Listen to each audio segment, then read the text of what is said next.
Yo, yo. She is loud. Yeah, she screams. I love that. I think she like Did it? she didn't used to scream when I like first met her. When I had my old roommate, but after I we did like a 12-hour car ride from Colorado to San Diego, and she screamed the whole time. And ever since then, she just Give like her brain she damage. hasn't shut up. Yeah, pretty much. Um, Is she is she what kind of cat is it? Is it oh man. she's just like a short hair mix something. I don't know if you can identify cats by looking at them, but she's here. Yeah. Cute. Say something. Say some slurs. Does this bitch look fat to you? um, Her face is kind of round, but her upper arms don't look like a fat person's upper arms. yeah, she just might be like broad shouldered. She might just have like a wide frame, but she doesn't seem fat. No. The nose ring, I don't like the huge. I don't mind nose rings. It's just the massive ones. I don't know why it bothers me. Yeah, no, the big septums. Not that I'm like really should be picky by any means. No, certainly not. But I agree to some extent. Like the thing with nose piercings for me is just thinking about, and it's not that we don't all pick our noses from time to time, but it's just like the idea of something that collects more boogers than already is like boogers in your nose. Like I get it can be clean, but it's just something that I can't ignore when I look at someone's nose piercing. Is the Yeah. booger factor. All right. Shit. Trying to decide what I'm gonna go grab maybe I'm gonna see if I can grab some snack foods or something, and then I'll be Yeah. right back, Yeah, and man, then take we your can time. get rolling. I got some show notes here. I actually talked to a guy on um chat roulette for like 50 minutes, and he said some crazy shit, Uh-huh. and I got permission from him to use it as long as you blur his face out. Okay. But like, if you want to use it for making little promo clips, we never have to use any of it for the show, but I think it'd be good shit for like promo clips. Like he got a coat hook through the back of his head during a police raid, and then he went to the hospital and he got raped by an orderly in the hospital, like a dude.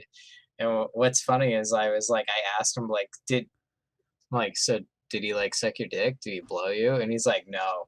It was awful. It was horrifying. And then what I was thinking you could do is like clip in the like just like a really sped up version, like PIP. It was a 60-year-old Jewish guy, that bit Wow. or something like that. I believe it. Yeah, no. We could absolutely, yeah, I'd be happy to use that for It's anything. Yeah. there's so much shit. I think the guy might have been like I can't tell with some people sometimes if their lives are really actually like Forrest Gump interesting, or if they're just completely full of bullshit. And then some of the stuff is true. It's hard for me to tell sometimes I see. That's because funny. like I don't know why you would lie about getting fucked by an orderly. You know?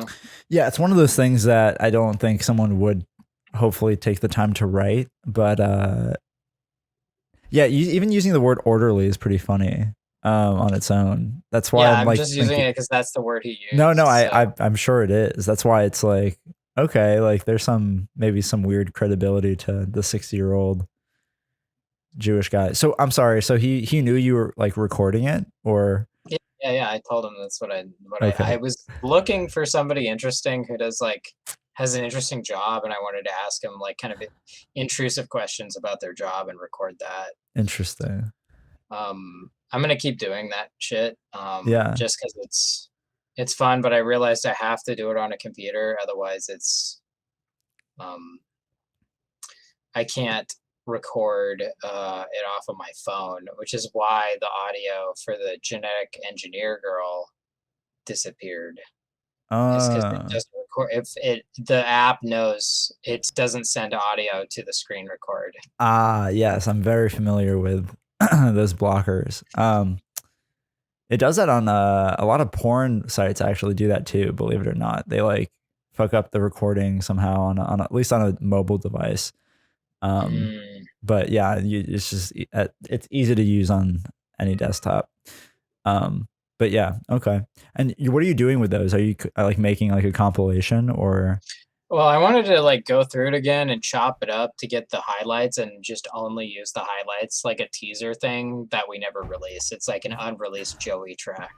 Interesting. Yeah. It's like we're always alluding to dropping this like compilation or something, or this one like video. And it gives me a chance to also like should not be a spaz on camera. I'm going to try to bring my energy, like have a more level energy on this episode because I don't know what was going on. I think it's just because I knew I was being recorded. And I think I had a bit of like performative energy that I don't like.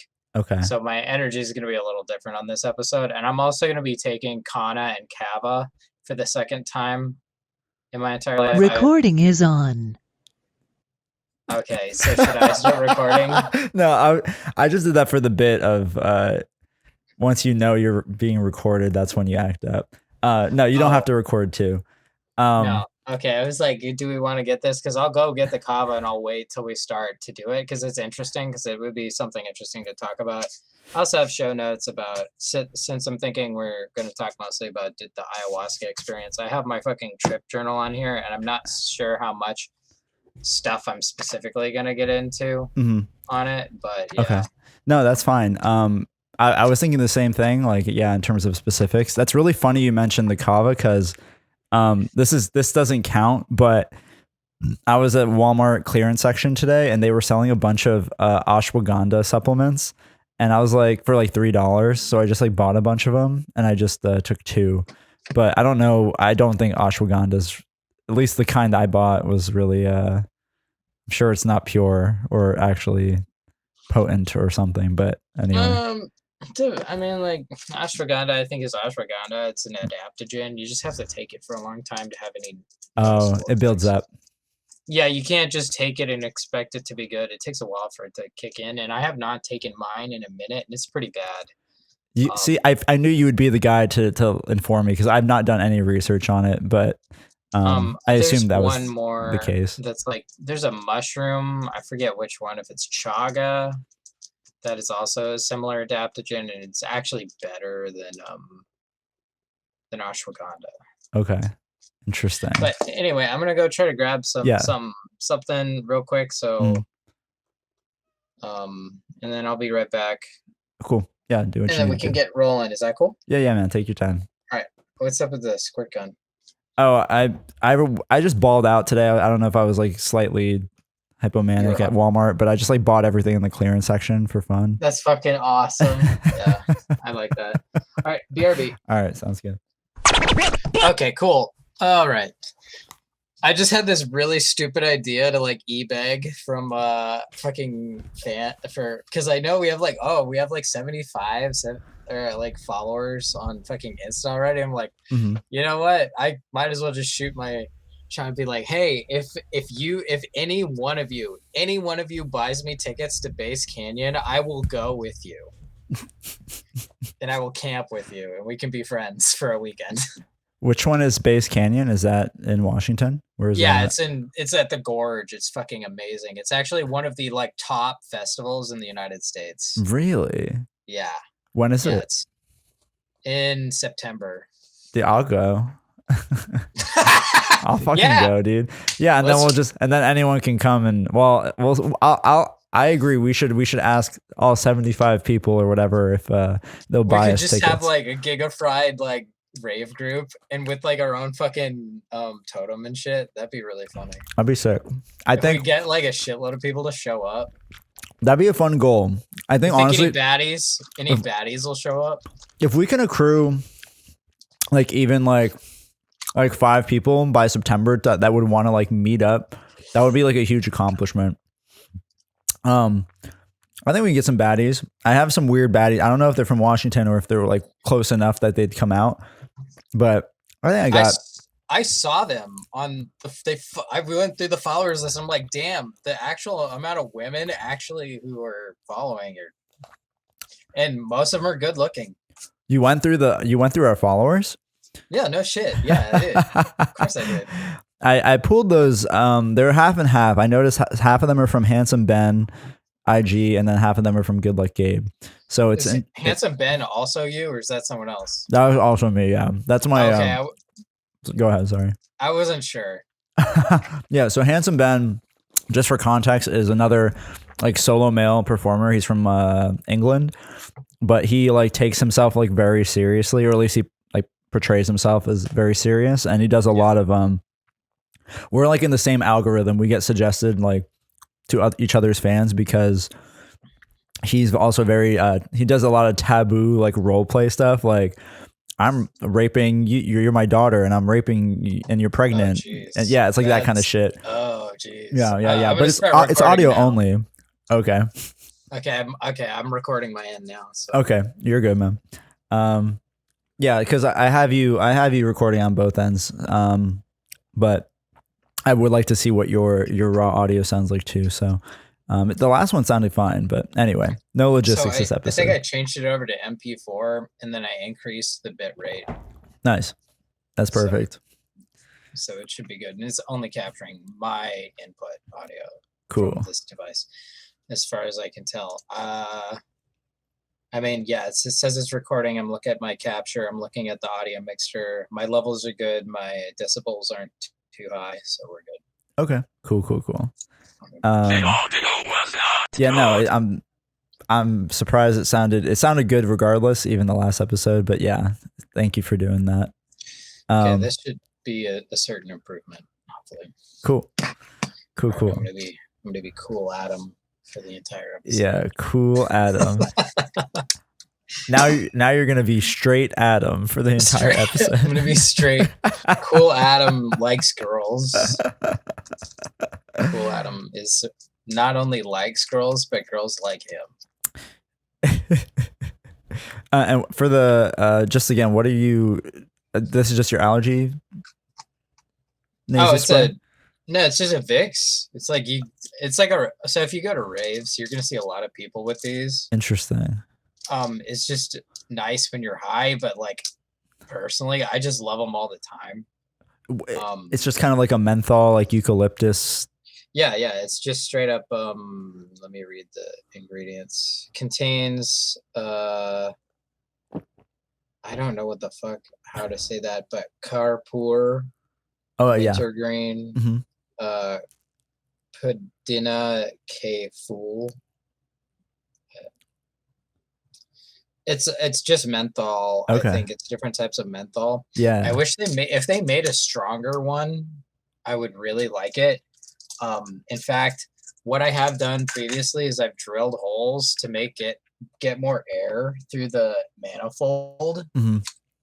And what's crazy is I actually happen to have my drill bit set right here, right now. So I'm just like, you know what? Might as well do it to this one right now. I lost the one that had the holes in it. So this is I never heard of this. So this is just a common thing that just feels it's like a fun sensation to do while you're. Yeah, I've seen ads for them on TV, which is crazy. Interesting. That I never saw ads for them. Mm-hmm. And then oh shit. That's got sheetrock on it, so I'm not going to use that one. Inhale gypsum. I like that you keep the drill next to you. I mean, I'm assuming it's because you've been tending to things in your home as well. No, it's because this is everything I own. Not everything, but most of my personal property is in this room. I see. So it's within reach. I see. Oh wait, I gotta flip this because the last time I did this, I accidentally fucked up the it's like getting upset that I'm running the drill near the. It's fine, man. Yeah, you don't have to worry about peaking or levels or nothing. Yeah. So last time I did this, I accidentally drilled through the actual lozenge, which means that it won't move, and it needs to be able to move for the airflow. Because it's made out of these little fibers. And if you damage the fibers, it like gets stuck like a wad of cotton. So, all right, there we go. Holes drilled. Hell yeah. Is somebody calling me? Oh. Does this background like, is it distracting? Because I know it kind of just pops in and out. It is distracting. Yeah, I'll turn it off. Oh. I just thought I'd try it, see how well the feature worked, but yeah, that's. Ow, fuck. That's strong. Okay. That was intense. Yeah, that was intense. I was not expecting that because I took a fat drag. Okay, did I damage the lozenge again? I think I might have. So these are the gummies I'm eating. They're called Chill Gummies by Vita Hustle, which is I'm assuming just a corny Walmart brand or something. But oh, I forgot to grab the kanna. So is it like CBD? It has ashwagandha, L-theanine, I don't know, and passion flower. Okay, like that may do something for you. Like both of those are like L-theanine and stuff. But it's like, honestly, like it's best stacked with GABA in my personal experience, and I'm talking about like large amounts of GABA. Oh, I'm sure. Yeah, I know this is all mostly just for like corny people with, you know. It's like who are too afraid to take real drugs. That's what I mean. It's like, yeah, it's like for people who just take CBD gummies and like. Yeah, that's the thing is like my mom's really into stuff like that, and she's given me a lot of supplements that are supposed to be like for stress management, and I read the ingredients. I'm like, look, like unless this had like a mega dose of GABA, like I don't think it's gonna like have a noticeable effect. Mm-hmm. That makes sense. So I believe that. Yeah, they wouldn't just like throw this in a So I'm just gonna eat the whole thing, I think, today during this. Because they're really good. Actually, they're really good. So ashwagandha is actually really hard on your liver. Oh, that's good to know. Well, each one's only about. I'm pretty sure we should have a Jamie that doesn't talk at all and just looks shit up. It's only 150 milligrams per gummy, I think. So I'm gonna go grab my kanna. I'll be right back. Cool.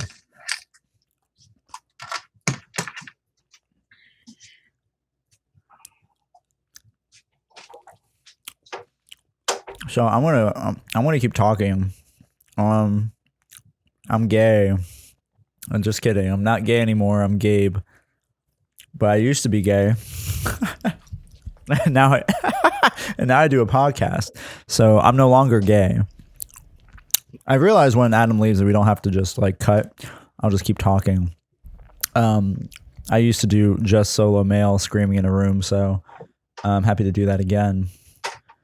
Well, Adam gets his cannabis or his canna. His can of what? We'll find out. Yeah, so we're kind of entering an era of like gas station substances. Mm-hmm. And this is the one you bought? Yeah, this is gas station substances. So it's kanna and kava. So kanna is some sort of like leafy plant from South Africa. That's some people say it feels like MDMA. Really? Yeah, and I was like, obviously, I'm like, oh, well, you have me at it feels like MDMA, but I think that there's such a small amount in this that I mostly just feel the kava. Like this is not noticeably any different than just taking kava, and it's a mild dose of kava as far as I'm even concerned. The guy I bought this from, I asked him about it because he used to work at a kava bar, the guy who works at the gas station. And he's like, yeah, that should fuck you up pretty good. But I drank half of it. I should have had the whole thing at once, probably. So. Oh, it's just that's just a straight. Does it taste good? Was it just like a sugary it tastes shot? Like a tonic. It just tastes like a tonic. It doesn't taste good. It doesn't really taste bad. It's not like ayahuasca, that's for sure. Gotcha. Yeah, I still get that aya taste once in a while. Yeah, I think that's good that there's a return to like gas station drug. I mean, I guess it hasn't been completely lost, but like here in Louisiana, can you guys still buy nitrous at gas stations? Not in Washington. I've not seen nitrous in gas stations in Washington State. I'm sure there are nitrous. Yeah. Oh, sure, but it's just not like out in the open. Yeah. I've gotten ads for flavored nitrous on my fucking phone. Which is wild. I don't partake in nitrous because No.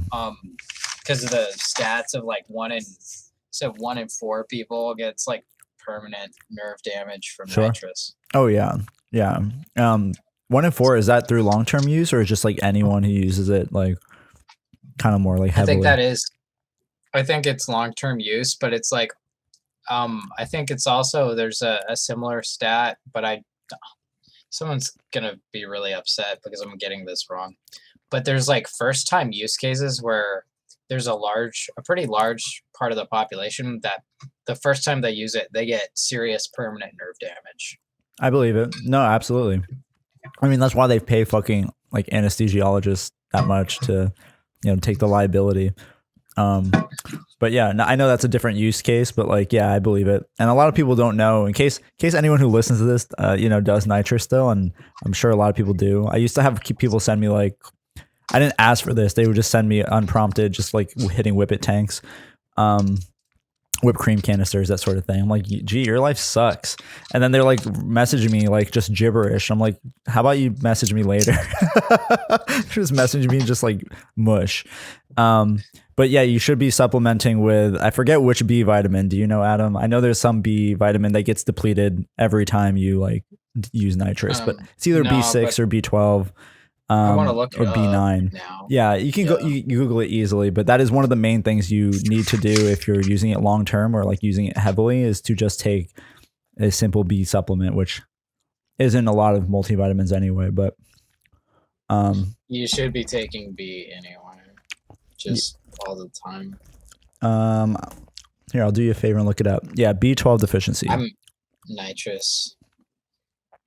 Through oxidation, nitrous oxide inactivates vitamin B12. So yeah, it's a real easy thing to do, just for anyone who needs help. And I'm only saying that because I'm exposed to a lot of nitrous users here in Louisiana and New Orleans. There's people just like 40-year-old men in the street, just like hitting huge balloons and like walking around, like on a business trip. And I'm like, they hit the balloon and then they play the trumpet. They're hitting the balloon and they're dancing in the street, listening to like fucking Back That Ass Up.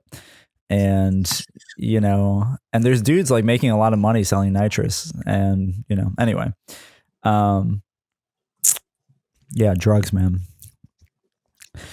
So how do you want to, I'm happy to talk about drugs more. I guess we're going to talk about Aya anyway, but, what did you have in mind? So I don't know. I think I just kind of wanted to start with just the story of how I even ended up, or not I, but either of us ended up down in Colombia. Sure. I'll keep mine short. I had suffered from suicidality for my entire adult life. I think the earliest moment I remember thinking like I wish I was dead, or I would kill myself if I could. I was like probably 13 or 14. And so I suffered from suicidality for most of my adult life. And things kind of came to a head, where generally the closest I got to it was by myself, usually with a firearm. And then something occurred that permanently changed my life in a really negative way, and I traumatized and harmed people that I care very deeply about. And that was kind of a wake-up call, that there's something very wrong with me, because to me, by that period in my life, I had held a loaded gun to my head more times than I can remember. And it was just kind of like, I feel really sad, maybe I'll do it this time type of thing. And when you do it so much, you don't really think about like how fucking serious that is to people who don't feel like that. And you're just like, oh, whoopsie, I had the big sad for a little bit, but it's like a big fucking deal to normies. And seeing that reflected, because I've never done it in a way where it was like witnessed, or experienced by other people in such an impactful way, where before then I would just tell people that's what I did long after the fact, where it's like, yeah, I was at the beach the other night and I held the gun against my head trying to decide if I was going to do it or not, and I decided not to. And what's weird is when I tell people that shit or have, they just kind of shrug it off. It's really weird. But until they don't, and it's a big deal. And so I was like, I got to fix myself. So I know that ayahuasca helps a lot. People say it's like the equivalent to 10 years of therapy. I know it's not a magic pill, and I knew it wasn't that, and that's not what I was expecting. But I knew it would help. And so I signed up like several months in advance. I picked Colombia because it was more affordable, and quite frankly, it looked prettier than the other locations. I didn't want to be up in the Andes where there's no trees, and I also didn't want to be in a swamp. So, and I didn't want to go to Costa Rica where they don't even grow that shit. So Um, so that's kind of my story. is it okay if I ask some questions? I didn't want to interrupt what you were saying, but in terms of the casualness of your like suicidality, both in like in conversation and maybe just how like you viewed suicidality. You said that a lot of people kind of were like non-responsive or kind of didn't. Some people said nothing. Some people said a lot. I wasn't really sure what you were saying at that point. Oh yeah. Sorry.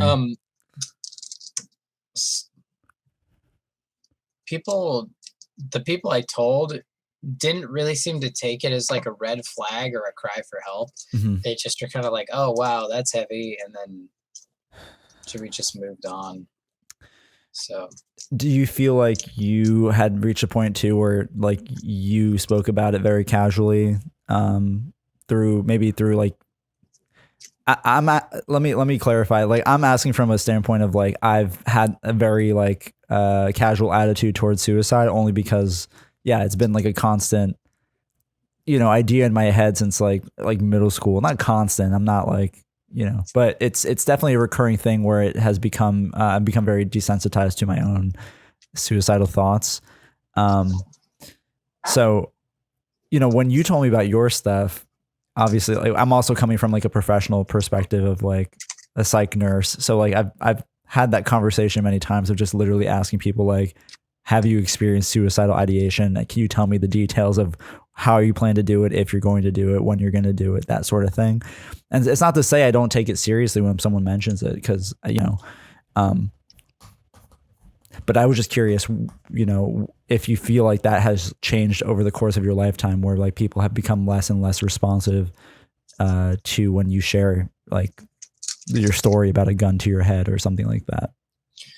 I think because I've gotten better at actually telling these stories, and I've told more people lately, I have gotten more healthy and realistic responses from people. Okay. Instead of like kind of either ambivalence, or they're just too shocked to like react in a way that's like meaningful. So it is one of those things.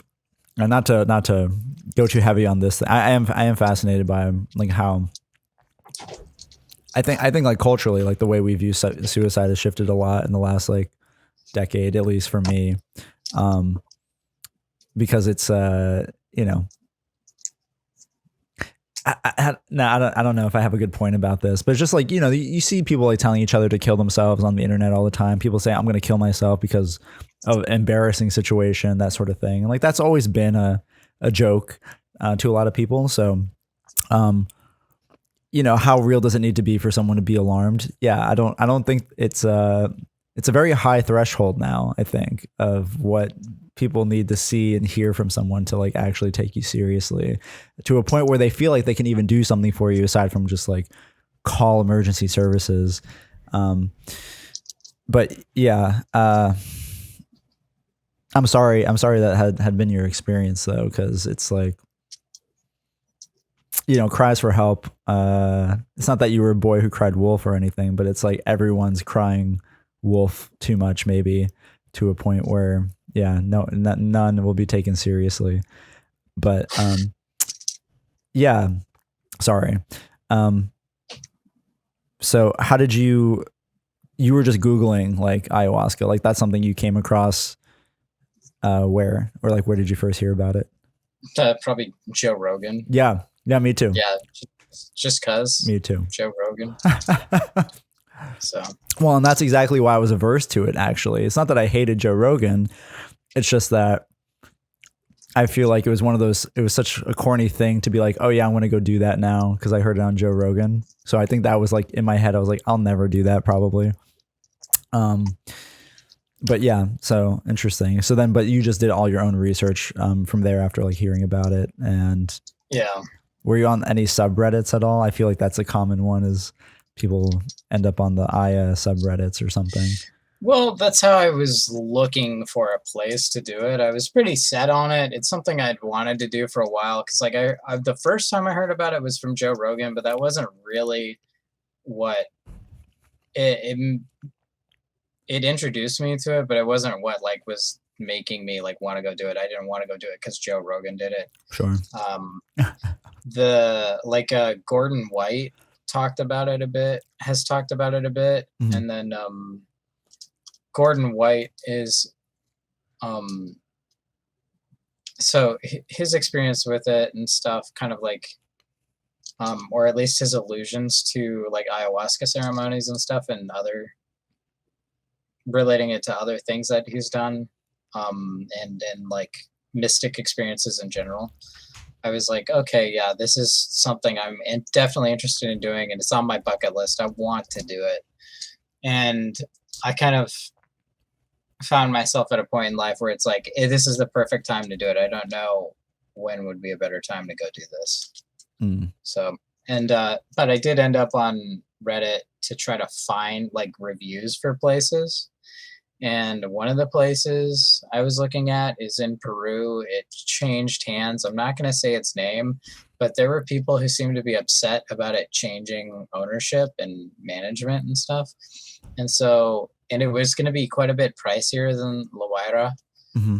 And then I saw people recommending La Guaira. And I think it was like from when they were kind of early on in their development where La Guaira was, they didn't have the Maloka yet.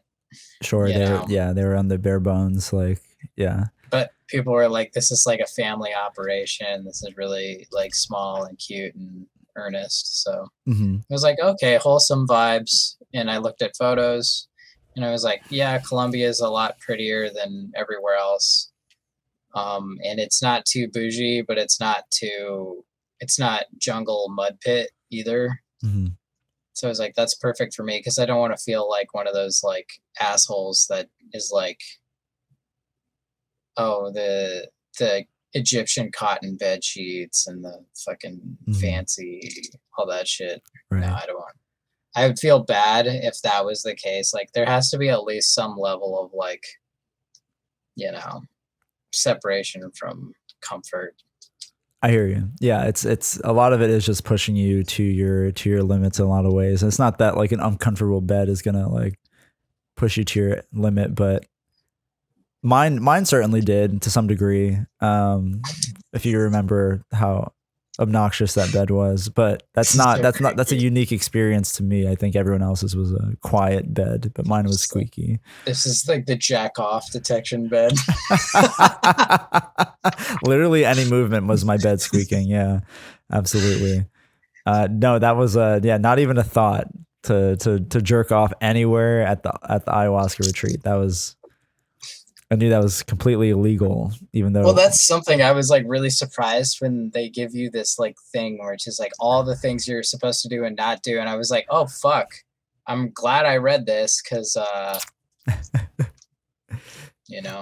had no idea.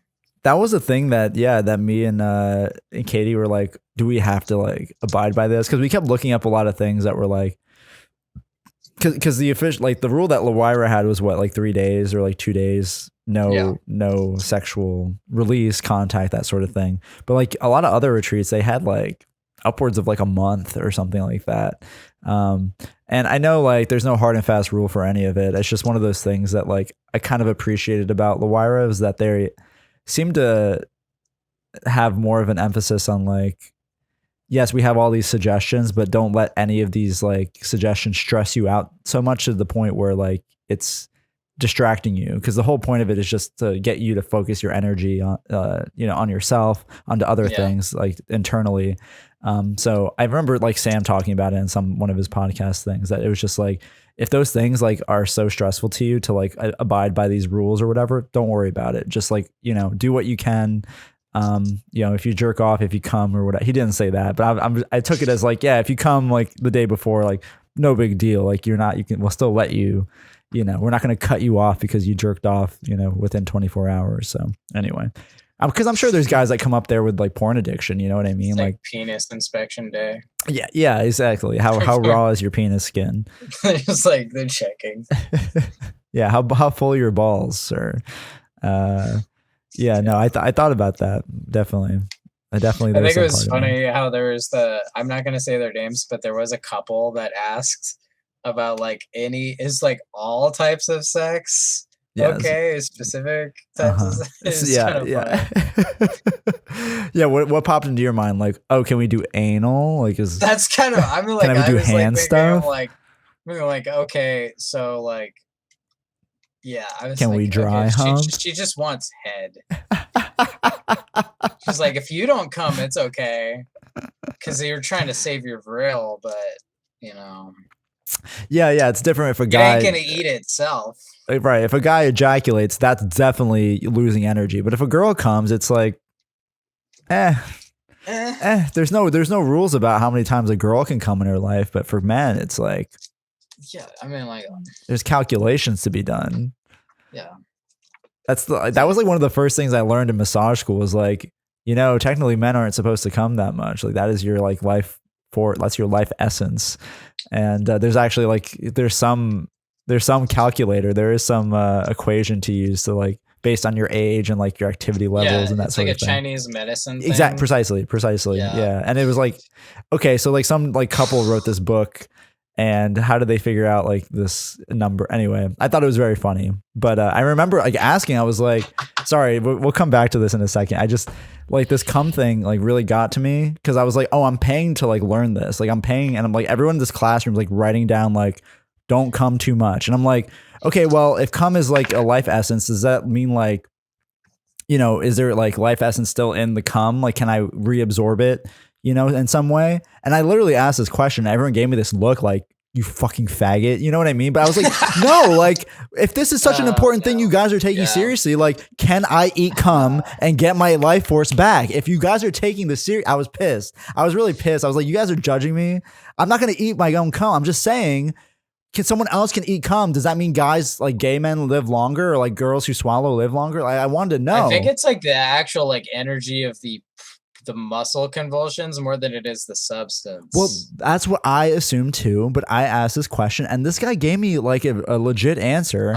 And I was like, he's like, oh yeah, approximately 20%. I was like, no fucking way. What is this number from? And I was like, I if he just said no, I would have been fine with that. But he gave me a number. So I was like, okay, let's explore this more. So like if I ingest it, it's 20%. Can I absorb it more if I get it perhaps in like my ass, or perhaps like, intravaginally, interrectally, whatever, the same way we do with medications? And he said, actually, yes. And that's actually like where this idea of a succubus comes from. And I was like, what the fuck are you on? What is your credential? Interview this man. He has like a master's degree in like metaphysics from like this bullshit university in Arizona. And you go on the website and it's literally like 2001 HTML programmed like a website you'd make in like a high school computer programming class, like 101. And he has a master's degree in metaphysics, and that gives him the right to. Anyway, he sounds like that one dude, the one bald guy. He was on Schizotopia. I forget that guy's name, but there's like tons of memes of him on the internet. But he says the exact same type of shit. Where it's I'll see if it come on. He's an interesting dude, but yeah, it's that whole school was full of those dudes, and I was like, the thing that pissed me off is that I'm paying them to like teach me this shit, you know, and I was like trying to use it to the fullest degree to like actually learn something, but it just leads to more questions. They don't believe in like a hard and fast anything. It's just like whatever you're feeling, brother. I'm like, all right, thanks. Here's $2,000 or whatever for a credit. Anyway, I was an idiot. I was an idiot for doing that. I'm not blaming them. Good for them. Good for them for their hustle. Fuck me. Anyway. I'm still very bitter about it.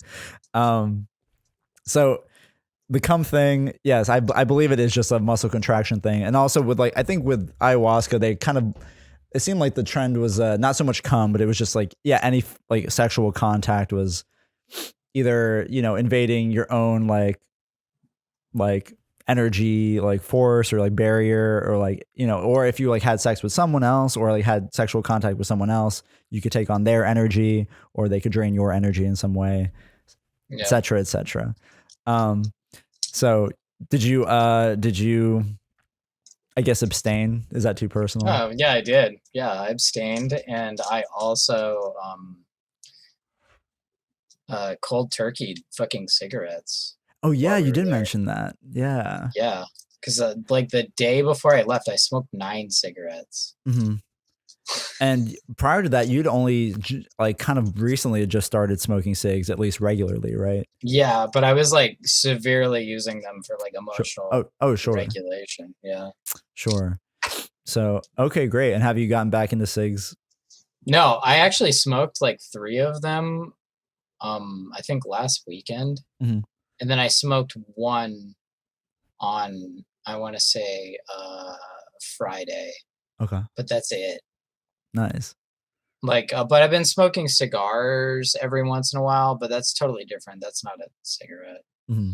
And I'm talking like gas station Dutch cigars with like a 25-ounce malt liquor. Like, it's just because I mean, and that has been for like emotional regulation, but I'm really not getting any like nicotine from the cigars as far as I can tell. I don't feel any buzz or anything. It's just something to do. I hear you. Yeah, there's something nice about them, but I haven't dipped my toes back in. I haven't touched marijuana in quite a while. That's good. Like, so that's one of the things you're supposed to abstain from, but I've literally not touched it since. So since since starting the abstaining process for Loira. Oh, okay. What is that, like a couple months or? Yeah, something nice. like that. Okay, cool. But before that, were you like a heavy user or just? No, okay. Just like when I'm stressed or I needed to sleep or something. Okay. And not when I'm stressed, because I was stressed all the time. But like if I was super stressed, I would use it as a sidecar for other substances. Gotcha. Yeah. Would you say like any sort of substance use was at least partially some? It sounds like it wasn't like an issue for you necessarily, but was that any like process or goal in your mind, or intention, I should say? To stop anything, or to kind of like reevaluate how you were using substances or something like that? I think stopping cigarettes, I knew I needed to do that because I want to have healthy cardio. I think cardio is really important, and cigarettes just totally fuck your lungs up. So it's not about the nicotine as much as it is about the actual fitness goal for me. Hell yeah. However, the aesthetic of cigarettes is just, I love the aesthetic of cigarettes. Sure. So I'll probably keep smoking like sweet hemp. Were you ever a clove guy? Yeah, I smoked clove cigarettes when I was in like junior college. Hell yeah. But I stopped when I was in junior college as well. But it's so aesthetic. Absolutely. It's kind of the problem. I like the smell of cloves a lot, but I won't smoke them. But, I should just grow mint leaves and just smoke just pure dried mint. I have a cigarette loader and a bunch of cigarette tubes, so it wouldn't be that difficult. What is the appeal of smoking mint? I have a mint plant, and now I'm thinking, should I smoke it? It just tastes good. Just tastes good. It Interesting. just tastes good. Okay. And you can buy pure menthol crystals online. And I had the notion that what I would do is I would buy like a crack pipe and I would smoke the menthol crystals with a crack pipe. But turns out that would probably like permanently damage your lungs, if not kill you. Huh. I looked up the lethal dose of menthol. It's only like it's really low. It's like 50 milligrams or some shit like that. Interesting. If you eat an entire bag of Dr. Scholl's menthol cough drops, it has the lethal dose of menthol in the cough. Like it does. I believe it. No. I absolutely do. Yeah, you can kill yourself eating fucking Tums if you want. Which so I know people who eat them like It's candy, like- and I'm like, you're an idiot. That's just It's like literally sodium just calcium. bicarbonate. It's fucking up your Yeah. Or is it calcium bicarbonate? Yeah, I think it's usually calcium bicarb, but I think sodium. What is sodium bicarb used for? Like baking soda. Oh yeah, no. Yeah, Tums usually are just that'll fuck up your pH or your blood. Yeah, either way, yeah, they're way too basic in huge quantities. But anyway. Yeah, I believe the menthol thing for sure. I love the smell of menthols though. Yeah. I stopped eating the ashwagandha gummies because I got scared and I don't know enough. You got scared of like LD50? What's the LD50 of ashwagandha? I don't think it's that bad. I just don't want a tummy ache. That's all. I'm not worried about dying. Owie, yeah. My tummy hurt. Ow. That actually yeah, I don't usually get stomach aches, but like I've had some really awful ones where you just like you have to like dig deep for like pain coping mechanism where you're just like, this is temporary. There will be a moment where I'll just have forgotten about this experience. This is going to end at some point in time. Just ride it out. Wait, what makes you feel like that? Or what? Oh, just like when like super bad indigestion. Oh, and sure. Like that, or you just like can't even stand up. That sucks. That happens to me very rarely. And then so when it does happen, I'm just like, I'm not accustomed to that pain. I'm generally have like a really high pain threshold or whatever. But something about like stomach pain, I'll be a little bitch about it. I know what you mean. The weirdest, like most like the most intense stomach pain I've ever had was from eating a whole bag of fucking like they had like these barbecue like Frito like rotini twist things. Okay. And I used to just eat like 2 bags in a sitting, or just this one time I ate like 2 big bags in a sitting, and I thought I was gonna die. That was a long time ago, but I've not forgotten that pain, and I've not touched those Fritos. They still exist. They're like I wouldn't. They're good. They're good as hell. But yeah, not even like Aya had that kind of pain. Not even anything that's supposed to upset your stomach gave me that kind of pain. So yeah, it's a weird thing. Sorry, I know we got sidetracked from you. You shared my story. You shared your story.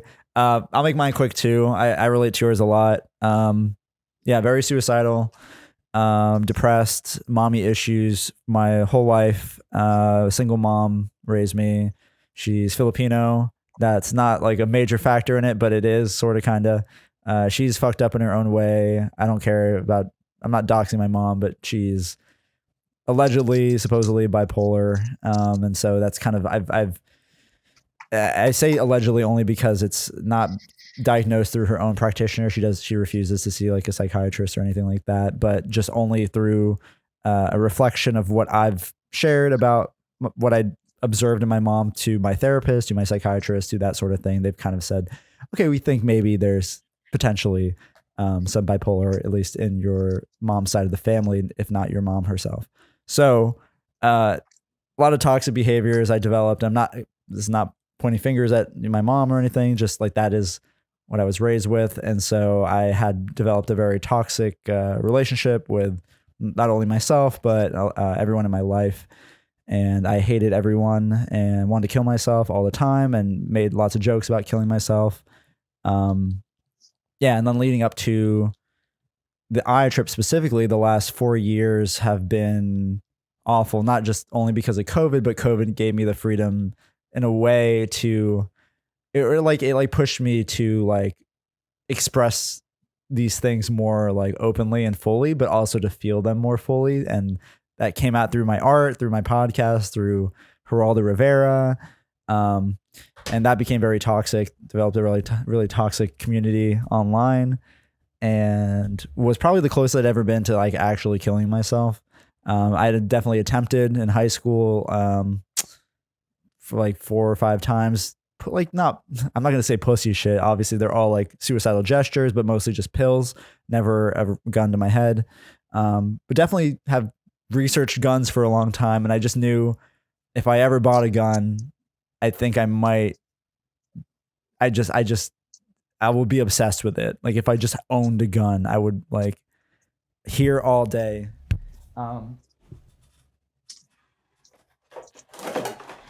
Like having this in the house was just having this in the house was just like to get a feel for it. Like it has weight to it, and I can make it so casual because I would do this in my videos all the fucking time. I'd be like, someday this is gonna be a real gun, and it's just gonna be that.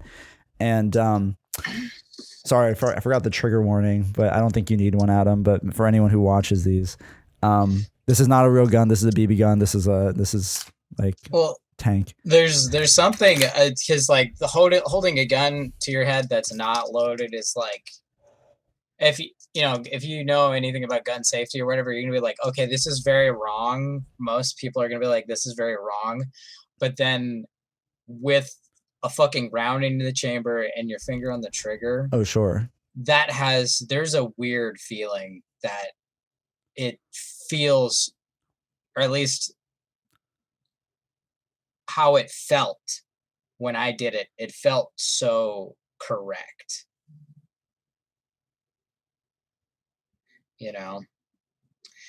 And it's really wild because it's like, that like that's like you shouldn't you're not to do that with a firearm as far as like protocol with firearms and stuff like that. Mm-hmm. But you're like, it's that awareness of like, oh, I've had this drilled in me from being raised around firearms and stuff like that. This is like, but it's even if you may not want that to be the moment that you're going to pull the trigger, just even doing that like brings some sort of, there's something it does in your brain where you're just like, okay, this is what I need right now. I'm just going to sit with it. I'm not going to do it right now. I'm not going to do it today, but maybe some other day. But this feels good. See, and I don't know how to say it any other way.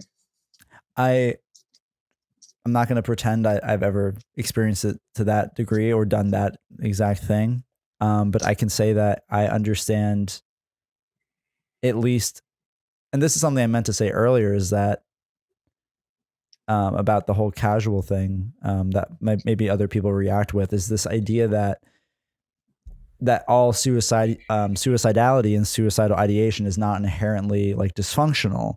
And it's very taboo to say in the current, like in like Western medicine, but it's like, I've seen it for a long time as like a coping mechanism. And it's not that people don't accept it like that, but I see it as like it is a form of escapism, and this idea that like no matter how bad or like no matter what direction my life goes, I still have control of my own death. And the thing that actually used to scare me the most was ever like failing to like actually kill myself successful and then not be able to actually kill myself because I'm like a vegetable or like, life support, or I lose my arms or whatever, and then be in that state where I have to beg someone to kill me. But now, so to some degree, like this like meditating on the ways I would kill myself to me seemed very peaceful. It wasn't this like urgent, like I need to die like right now, or like I'm so angry I can't deal with this. It's very much the complete opposite. It's very much this deep sense of like meditation and peace. And I know that in itself isn't necessarily healthy, but it is it's taught me I can redirect that same kind of focus to other things once I reach that point. Once you reach that simplicity of just like when I'm imagining you with a gun to your head, bullet in the chamber, it's like how at peace that must feel to be just in that. That's like the most imminent, like, it's, you can be put in that situation with, someone else is like threatening your life, but when you're threatening your own, but you're fully in control, it's like, I think you know what I'm saying maybe, but I'm not adding much to it. I just want to make sure, like, I think I can understand it as much as possible for someone who hasn't done it. Sorry, I'm going to make sure this is still recording. Recording is on. Does that kind of capture it at all to some degree or not really? Yeah, there's some sort of weird, like, liminal headspace you get put in where time seems to stop. Like, it feels like there is no time while you're sitting there trying to decide if you're going to do it this time or not. And it's like how it's always felt is you don't know if you're actually going to do it or not until your finger's already on the trigger and the barrel's against your head. So yeah, but yeah, I think that's all I really want to speak on that. No, I understand. But yeah. Now to the ayahuasca. Sure. I appreciate you sharing any bit of that because I know that's like I know you're kind of putting yourself in that headspace by just thinking about it. So I'm sorry that's I can see that like in your eyes a little bit, and it's I appreciate you letting yourself go there for a minute because that's I'm sure that's not fun. It's pretty easy. I have a therapist friend who seems to think that I have hyperphantasia. Mm-hmm. I'm a little skeptical on whether or not that's even a real thing. And what is hyperphantasia, at least as he explains it, or is that I see things in my head and experience things in my head in higher detail and higher realism and believability than other people. Okay. So I can project myself into the imaginal very powerfully. Interesting.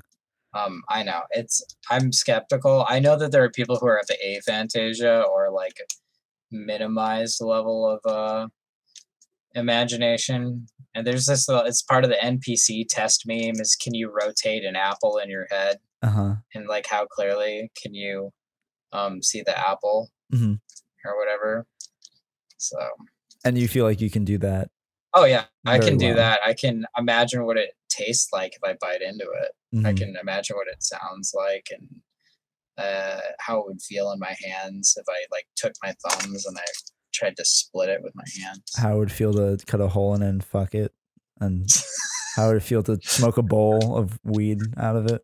I've never done that, but okay. Yeah. I don't think I've done it either. I've watched other people make those, but I feel like I can imagine it to some degree. Yeah. Yeah. That's interesting. Yeah, hyperphantasia. I don't really think that's hyperphantasia. Oh, not that, but what you were expressing. I mean, no, what I'm expressing though is like I don't really know if that qualifies. Sure. I don't know if that's because the TV show Hannibal ruined what that meant for me. Yeah. Where it's like the character Will Graham is like I am the serial killer and everything is like so fucking perfect for him and his experience where I'm like that's what I would imagine that actually means, but I don't even know if that's probably not real. It might be, but okay. I don't know. But okay, but yeah, I understand you're not like fully embracing that label or that no, because it's not like a diagnosis either. It's more of just that's like a Tumblr type thing to like say about yourself is like I have hyperphantasia, where it's like I can imagine things in my head really well. Like I can picture mechanisms as well. Like machines and gears and how they actually work. But not as good as probably people who are like actual mechanical engineers and dudes like that are probably like way into that spectrum of like those are probably the guys with actual hyperphantasia, or like people who are like incredible visual artists. Right. That's where I see the like some of the major applications being, aside from like art itself. But yeah, like I mean, yeah, engineering is an art too. But yeah, and that's where I feel like it's not that describes everything about your personality, or at least how you speak and think, but it certainly supports it in some way. That's not like your whole thing is just that you're hyper imaginative or visually imaginative in your mind, but I think I feel like I can see you like seeing things in your mind all the time when you're like speaking. And I know it's not just one thing to say like, oh, because I noticed when I first met you, even actually like that you seem to, I know a lot of people look in a certain direction when they're thinking of something or when they're imagining something, but you seem to do it very, very often. And I don't think it's necessarily like an avoidance of eye contact thing either. It doesn't look or feel like that. It feels more just like you're truly like seeing or feeling something like in some other dimension when you talk. I know that maybe is weird to say. I don't mean it in like you seemed weird. I just meant it in like, I want to know what he's like, what else is going, because you can only speak so fast. I know there's so many other things going on when those eyes like kind of dart up in another direction. Not to make you self-conscious about it. It's just something. Oh no, I'm not. I'm totally cool with it. Cool. Like, cool. Yeah. I know I'm different. Sure. No, and I think you celebrate your difference a lot. I think you understand that you're different in like a very good way from a lot of people. And you've not let it maybe get to your head too much. I think now that you've said that though, I'm sure other people have noticed, but not understood. And I think that's why I feel like some people just treat me in a weird way. They probably just think you're autistic. But I'm not. But you're not, of course. And even not. If you were, like, what difference does it make? But well, another funny thing about that is like, same therapist friend is like, you're highly multiplicitous, which is like the opposite of having autism. Or just like, he's like, yeah, you're the most stereotypical BPD person I've ever met, which is funny, because I never would have diagnosed myself that way. I was like, I thought I knew what BPD was, and I was like, when they told me I had it, they're like, yeah, you have very typical BPD qualities. I was like, the fuck? What are you? What are you talking about? It's interesting. I've not heard multiplicitous used to apply to like a person, but like when you say that, I'm like, I kind of. Oh, this is coming from a guy who does IFS, so that's why that's in the vocabulary. Sure, he does what? IFS?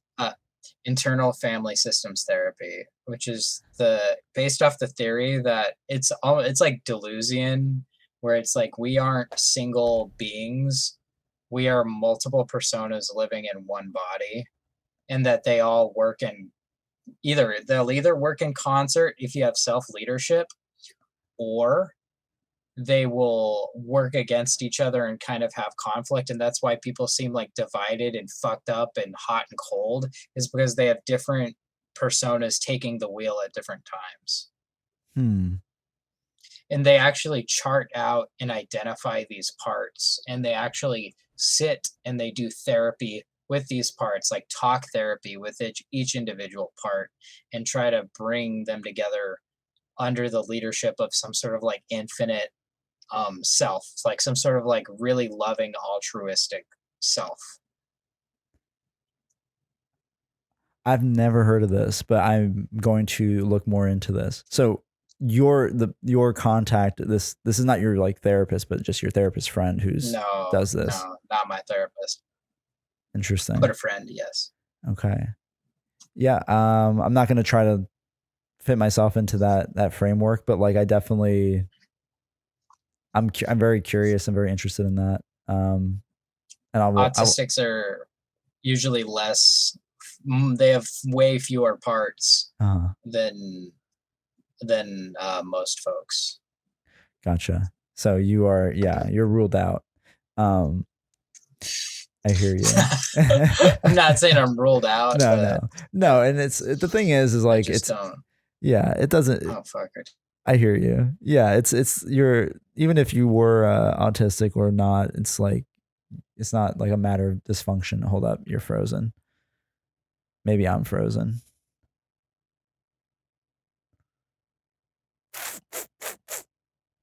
Shit, what happened? Is it me?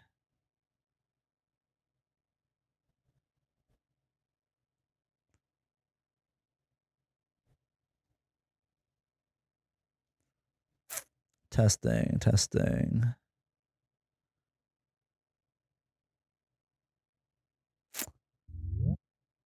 Oh, whoa. Yeah, I don't know. And who the fuck is that? Boot them. It's a clone of me. It's the old you. All right, yeah. We'll kick them It's out. like looking That's your other personality coming through? What? no, it's like no Tenet, it's me in the past. Oh, I see. I thought you were doing a bit where you're like, oh, here's one of my other facets of Adam. But yeah, so everyone's slightly schizo except for severely autistic folks who are very singular. So I like that. Yeah. That makes me feel a lot better actually about. Have you seen it though? That's like an actual kind of theory also about like the ways people think. Is you're either more schizo where everything's connected, or you're more autistic where everything's separate and discrete. Sorry, was that's an interesting thought. Were you asking me if I felt that way? Yeah, if you're familiar. No, if you're familiar with that. Not really, but you're I like back in the gummies, dog. They just taste good. I'm gonna punish myself later. I hope. Tell me how it goes later. I will. I'll tell you exactly how many it took too, because there's 50 in here. So no, yeah, that makes a lot of sense actually. If we just look at that like more on a spectrum of just like connectedness versus singularity, or I guess multiplicity. Yeah, and that's an interesting thought. I wish like I like if I focus on that like while tripping, I think I'll have a lot more to say about it. But sorry, how do we get to this point? We were talking about. We have not talked about Aya. Sorry. No, we were talking about suicidality, and then how you could tell where I was going in my head when I was talking about loaded gun. Yes. Well, I think it's still a good conversation because it gives more context about who you are prior to, and like still now, but in reference to doing Aya. So I think I finished with my end, but basically just, yeah, I talked to my friend Katie, who was already going to go to the retreat, and I just said, hey, would you mind if I showed up? And she said, yeah, great.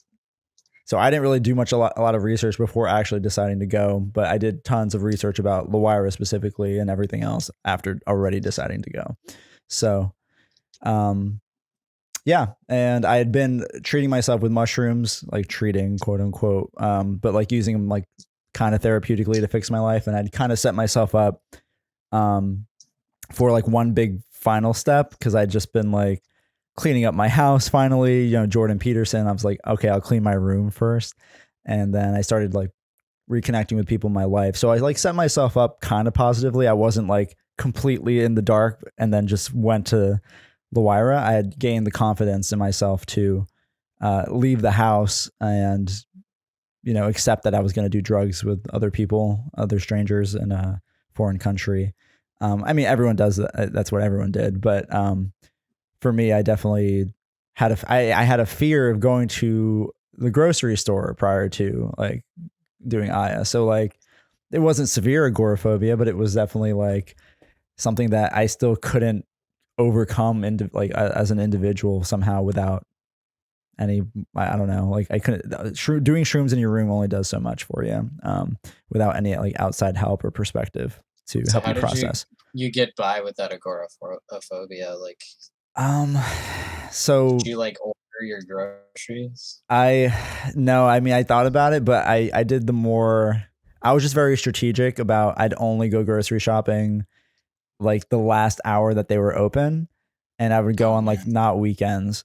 And I would do the same with movies. I would do this. I love going to the movie theater, but I would just only pick movies. I wouldn't watch them like the first like month they were out. I would wait until it was like the last like week or whatever they were showing it. I'd see it on like a Tuesday matinee or something. Like I would never go on a weekend. I wouldn't do anything on the weekends. I liked going to You should have my job. I see. And I was like, I should just get a job. Well, no, that's why I got the AI training jobs, because I never have to leave the house and I don't have to talk to fucking anyone. But I'm sure your job is nice too for someone who doesn't want to. It's awful if you want the opposite. I can tell you that much. Oh, I see. Because I love being around people. I deliberately go to the gym when it's kind of busy because I like being around people that much. See, I used to go to the gym. I used to go to the Meathead gym at 3 a.m. in college. And there would be like one other guy who I was like, I think we mutually understood, like we didn't want to run into anyone. So we would always just nod and then we never spoke. But he's on his he's probably got a berserk mark tattoo on his chest right now. There were even some times like he would come early, or like I would come like earlier than him, and I would just sit in my car and wait for him to finish, or like he would wait in his car and wait for me to come out. He'd be sitting in his car like in like the middle of winter, like it's like 3 a.m. and is sitting in his Dodge whatever Charger, and I thought he was a cop for a while because I was like, why is he just sitting out there? Would let you finish first. He would let me finish. Yeah, he was a gentleman. He would let you finish first. Absolutely. Yeah, but we would take turns letting each other finish first. You know, it just depends. But yeah, that's interesting. Yeah, no, I was definitely like, oh, I hated crowded places, hated crowded gyms. Yeah. So anyway, yes, and then we met. That brings us to we met at a Subway. We met at a Subway. It was hot as hell. I was dying. Yes, and you made a point to wear pants and I did as well, because we both read the thing that would out us as tourists if we wore shorts. And so we both... As if I'm not fucking obviously white. Sure. And I just remember, I think we had that conversation first. It was just about how hot it was and that we didn't want to be touristy. But I looked ethnic enough that maybe I could pass. But it was true. A lot of people were wearing pants on a hot day. So we met at a Subway, and Adam was actually the first person I talked to in that Subway. There were about 3 other people, I think, who were also coming to the retreat, but they were not as interesting as Adam. Adam seemed like he had something on his mind that he really needed to get out, but maybe I was picking up on something else. But you told me about doing the snake venom, or not snake venom, sorry, the toad venom, or not the toad venom. I did not end up doing. Which you didn't do, yeah. But I'm gonna try to see if I can do that in the United States, even though that's not as cool to do it here. I still might just find a place to do it here. Nice, yeah. Just to get it over with. Oh yeah, it's definitely like a thing you just feel like you need to do. I really do believe in contrast therapy, and I really do think that would probably help me out. That rocks. And apparently so does Mark, because he recommended it to one of our friends who didn't quite get enough out of the first ayahuasca experience. Really? He's like, yeah, you've got some blockages, and we think that combo would do you some good before you come back. Really? You'll have to let me know who that is later, because I'm very, very curious. You can just bleep it out. Okay. If you're willing to do that. Actually, no. Just tell me later. Just because I'll forget where the time stamp is, and my recording's all fucked up in terms of timestamps. So anyway. All right. No, fuck it. Tell me. I want to know. I'll forget. Really? Okay, that makes sense. Yeah. I have to message him, actually. He just messaged me yesterday. His story is like one of the people where I was like, yo, dude, yeah, that's fucking crazy. The shit he said about like what happened with his family. So yeah, I actually, like, at first, before the family stuff came up, I was like, oh, this dude's boring as fuck. Not to hate on him. I just was like, oh, he's come up for something like unrelated. Not unrelated, but just like not He's a tourist. I thought he was more of that was my initial impression of him. Not to like talk the too much about him. Germans. Yes, precisely.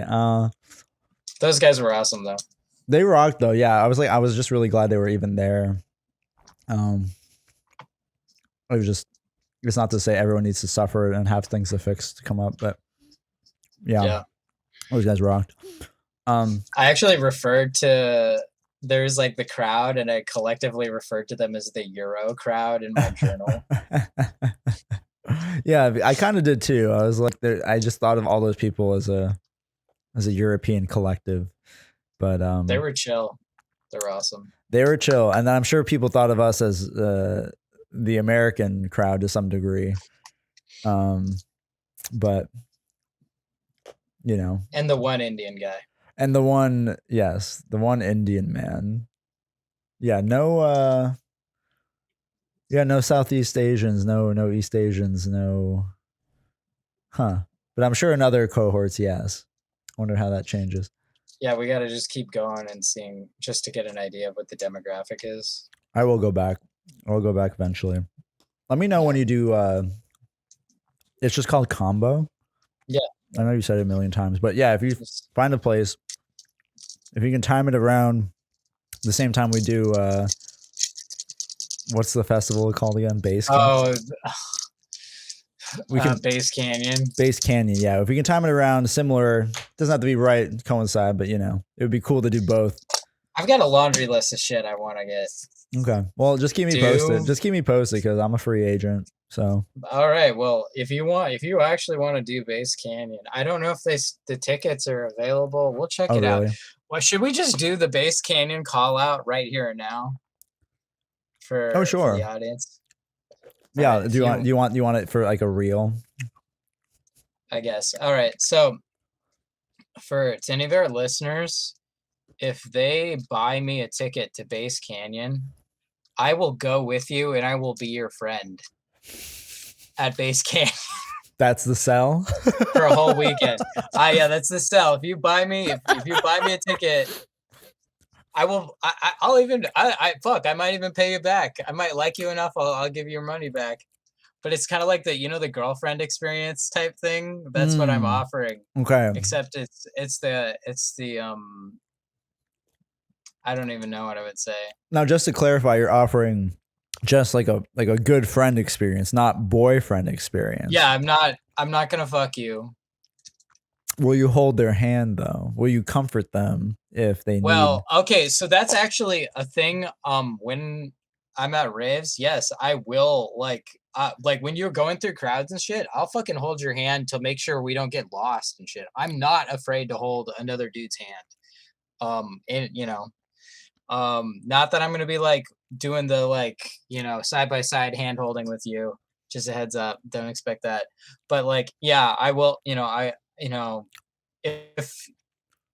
If I'm under the influence of the correct substances, it's gonna be like I'm gonna hug you. We're gonna have very deep, close conversations. My pupils will be massive. I'm gonna be like, you're a beautiful person and you deserve to be happy. Got it. But if you want that experience with me, pay me. and right. just for reference, what is the estimated cost of a? I have no fucking clue. I don't even know if they're still for sale. I didn't know if we were talking like ballpark 500. You know what's stupid is I'm not broke. I can afford them, but I don't want to go alone, and that's the only reason I'm saying this. I see. So potentially, I will also be going. So you might get a double experience. But if you want to pay for both of ours, we will hang out with you collectively. You'll get 2 for the price of 2. But or if you want to subsidize both of our tickets, maybe just like half, that sort of thing, just pay for what you can afford. We'll do a sliding scale depending on how many people. We'll do like kind of a Groupon thing depending on how many people we can get to go. You'll pay a little less. Well, if you actually commit, I'm not joking. Like if you actually commit to coming up and you buy tickets, I'll just buy them as well if we can even manage to get them. Well, we won't say that though, but we're still going to beg our fan base of 75 Instagram followers for assistance because we need, because it's part of our spiritual journey. It's because it's it's important for us to go, much like anyone who begs for money to go on a trip to teach African children for 2 weeks. It's not about, it's not about me. It's not about us. It's about healing. Because this started as a bit. This started as a bit about like begging, but if you legit will commit to go, yeah, I'll, we're good. I can afford it. It's just I don't want to go alone. So. Well, no, but I like the idea of meeting a stranger and giving them the experience. Because we do have, it's funny. It's good you mentioned that both the girlfriend but the guy friend, gal friend experience is kind of supported because we do have a lot of gay fans, or at least I'm bringing in a lot of gay fans, and apparently some girl fans too that may or may not be willing to meet. So just don't. It is a bit, but certainly you would be surprised on how many people will commit to that bit on their own end. So okay, I'll keep it open, but yeah, I probably will end up going. Honestly, this is such a stupid fantasy, but it would be really cool if we actually just had like a gigafried camp at fucking it wouldn't be in GA because I don't think you can cluster in GA the same way you can in the I forget what they call the upgraded camping, but like I've only ever done the upgraded camping at Base Canyon, but like if we had our own like Fort Gigafried, like you can build, like they let you do that. They'll let you build a fort. If you have in the upgraded camping, you can cluster tents together and build all sorts of weird shit. Fort Gigafried with a bunch of people would be the coolest shit ever. That's actually all I've ever wanted out of the rave community, is just like a group of really, fun people to hang out with. Mm-hmm. That are just like kind of a loose egalitarian association of folks. I mean, that's like what all these fucking rave groups are kind of like, but some of them are kind of, I've seen some high drama shit occur at raves, which is really like kills the vibe. Some people just show up to like get fucked up, and then they'll get in an argument with like their girlfriend in the middle, and you're like, dude, this is not the place for this, man. Check the drama at the door, please. We're trying to be hippies here. Absolutely. So, absolutely. Not that I should judge those people, because like, life happens and emotions are difficult, and sometimes you find yourself in a place where it's just bad timing and you have to address things right there and then. Sure. So. And I'm sure it's kind of stressful too, even though it's like a fun environment. Like any fun thing with any planning involved still adds some tension, and I'm sure there's some like pressure too when especially if you spend a lot of money and time like planning for it. It's like it kind of sets you up to, like, if you're not having a good time, you're gonna be stressed out, or like you're avoiding like having maybe more important conversations because you don't want to like kill the vibe prior to like the festival, or like have something like negative to think about at the festival. So like, yeah, I feel that way about a lot of like, things that you're like, holidays or birthdays or, anything that's like weddings. It's like, you're going to avoid having like those things, and they're going to come out in a weird way probably if you don't have a healthy way of processing them. Anyway, so that's funny you mentioned that, because you see people fighting at festivals all the time, and it's like, yeah, when you throw drugs into the mix, when you throw any substances in the mix, it's like, of course. Yeah, I welcome any conflict too. I mean, I hope it, assuming we can rally that many fans who are in that community that quickly, but maybe not. If we can't do one this year, I think we should make it a goal to get it together for next year. I think that's a very reasonable. Or even EDC Vegas. That would actually be a very possible one, because I feel like that's a little more accessible for a lot of people. Further enough out. EDC Vegas occurred while we were at La Guaira. Yes. I was actually supposed to go, but something happened in my life that changed circumstances, so I ended up not going. So, then I was like, oh, might as well go do ayahuasca. So, yes, I'm glad you did. Yeah. Yeah, because EDC, while it can be life-changing, for most people, I don't think it is. Not to say I haven't been, so maybe it would change my life, but I think you can put it on the back burner. But I think EDC is also more accessible just from a logistics standpoint, just because you know, Vegas like subsidizes their flights basically into Vegas. Yeah. So yeah, exactly. So not that there aren't tourists coming to Washington, but I think it's probably a harder sell for people. Yeah. Well, there's also like Lost Lands, and I think Ohio is like the big one, and that's Really? like I think Excision puts on Base Canyon. That's like his festival, I'm pretty sure. And then Lost Lands is for sure like Excision. Like that's like the whole thing is it's Excision's personal. It's like it's bigger than Base Canyon. Okay. By a considerable amount, I think. Gotcha. But it's mostly, I think, East Coasters that go to that one, where Base Canyon is like the West Coast event. And I think Base Canyon is really cool because of where it is. It's absolutely beautiful. It overlooks the Columbia River Gorge. It's so beautiful. I'll take a look. Yeah. You let me know which ones you ever go to, and I'll. Oh, and then Red Rocks is a place that I'd like to go visit where they do raves too. I've not been, but I've seen lots of pictures, and people tell me it's an awesome, the Red Rocks like amphitheater or whatever. Yeah. The most recent thing I've seen from that was they had like the live like South Park like whatever like 25th or something anniversary, and they just had like live performances of like all the songs from the show. Oh, and it's just like a bunch of like diehard like South Park fans screaming like Kyle's mom is a bitch or something, you know? Like, yeah. Super funny. But yeah, no, let me know about any of those, and I will like honestly I will come out, and if you need a friend, not that you need a friend, it's just if you want company, I'm down, because you know, as I'm approaching 30, I feel like I kind of skipped most of the fun festival things in my 20s, and it's not that I'm like I don't have energy to do them now. I feel like I have the energy again though, but for a while I was like I think I'm too old to do festivals now, but that's false. I just never had the right energy in the first place, and I think it's because I was too distracted by people and I was too exhausted by people to enjoy them. But now I feel like I can vibe again. Yeah, I had a similar experience where like I had a pretty active social life in my early and mid 20s, but it was with a very specific type of people doing a very specific type of thing, and there wasn't room for like festivals or whatever at all. In fact, that was something I never thought I would do. I was like, that's not my scene. I have zero interest in it.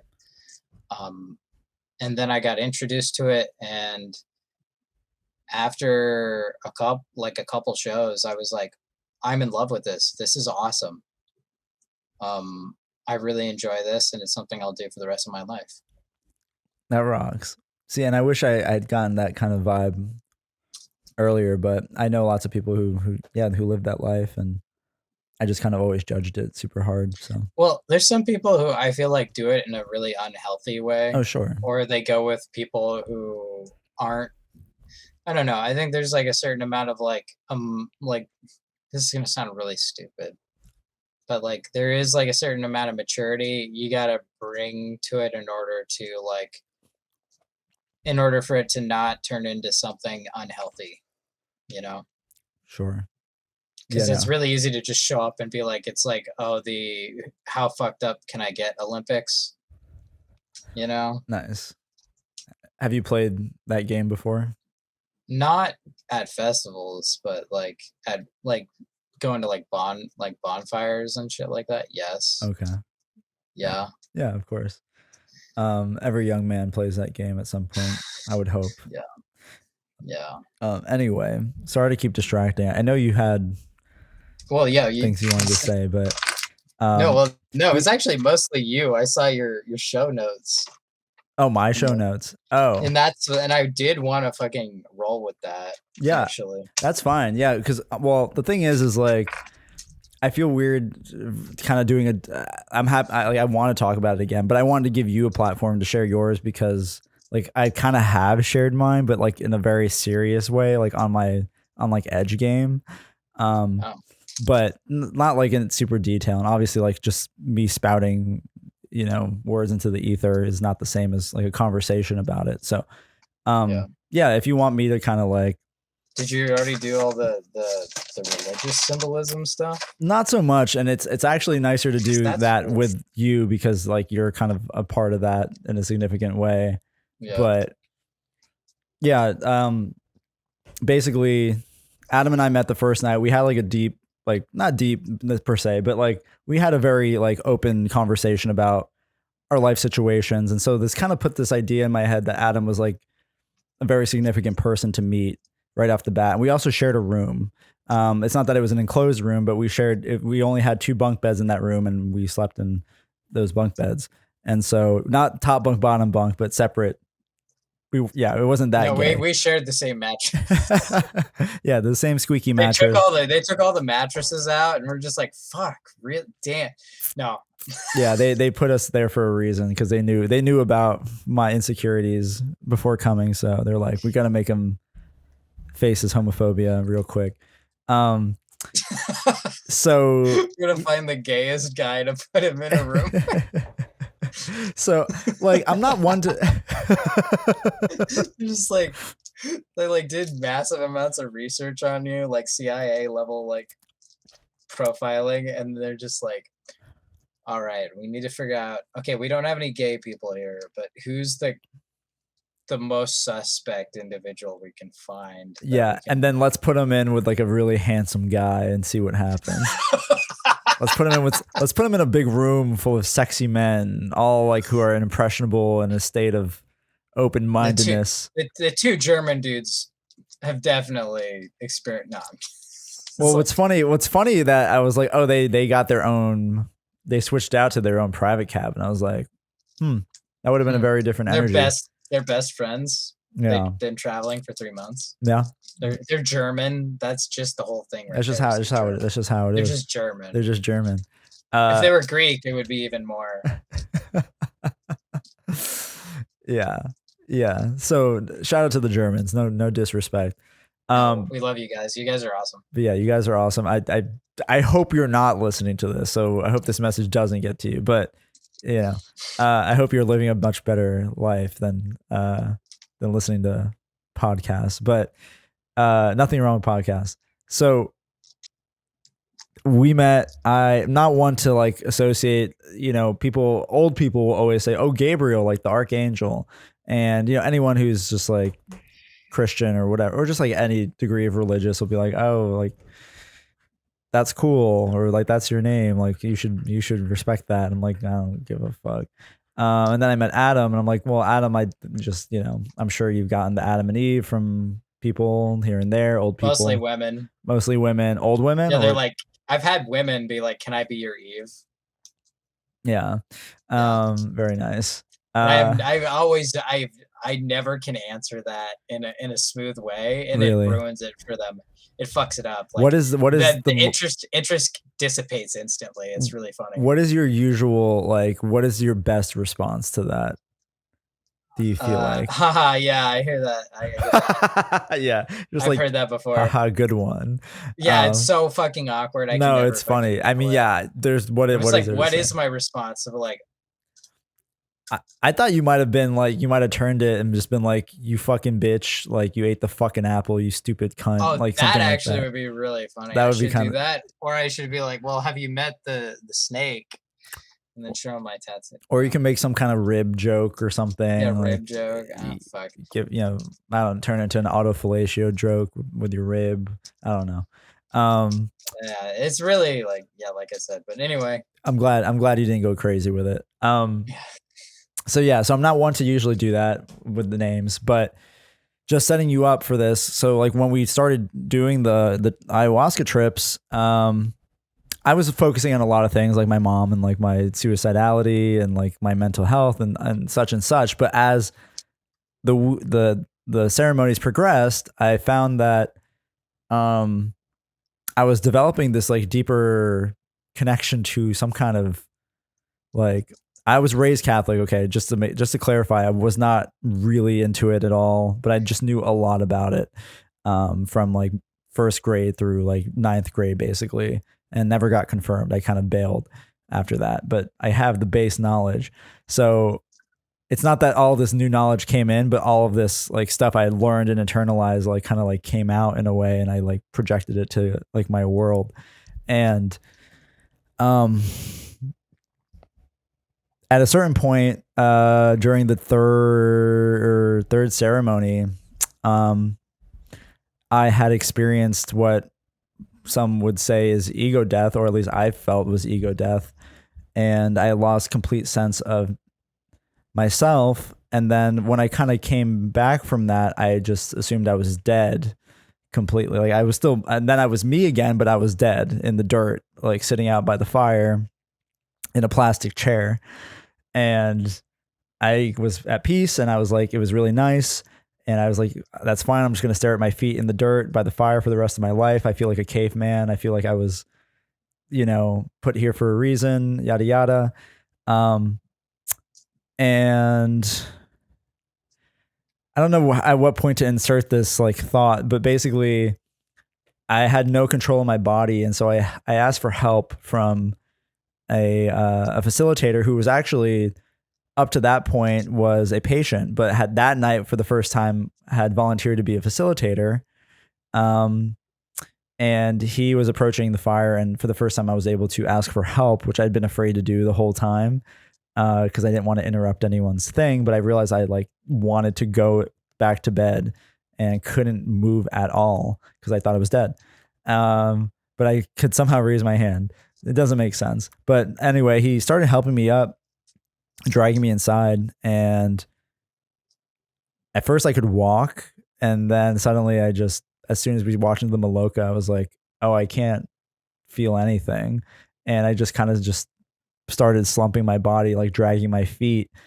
And I could barely even like see. It was so weird. And someone grabbed my arm, and I felt another pair of hands like grab my feet, and someone like wrapped around like my hips or something. And so I'm like getting dragged through like the Maloka, but like I'm like floating, and I feel like either like a marionette doll, or as Adam kind of like described it, it's kind of like what are all the paintings called, like the Descent of Christ or whatever, where it's just like the picture, it's like a painting of, it's been done many times, but it's a painting of Jesus Christ being taken down from the cross. And that's how I felt in that moment. And it was while this band was playing, which is the Taita, the shaman and his associates. They're all jamming super fucking hard, this like, you know, meditation healing music. And it feels very like sanctimonious in this moment where I'm like, I feel like I died and I'm being dragged to my bed to be put to rest. And they like literally lay me face down into this mattress, like in the middle of the Maloka, not in the center, but like, I remember that night I picked like the dead middle, like one facing like the stage, like right into the emptiness. And I was like, this kind of rocks, but it feels like scarily like profound. And they laid me down. I felt like I was reborn, like I was a freshly born baby, you know, like everything felt completely blissful, empty, but like clean.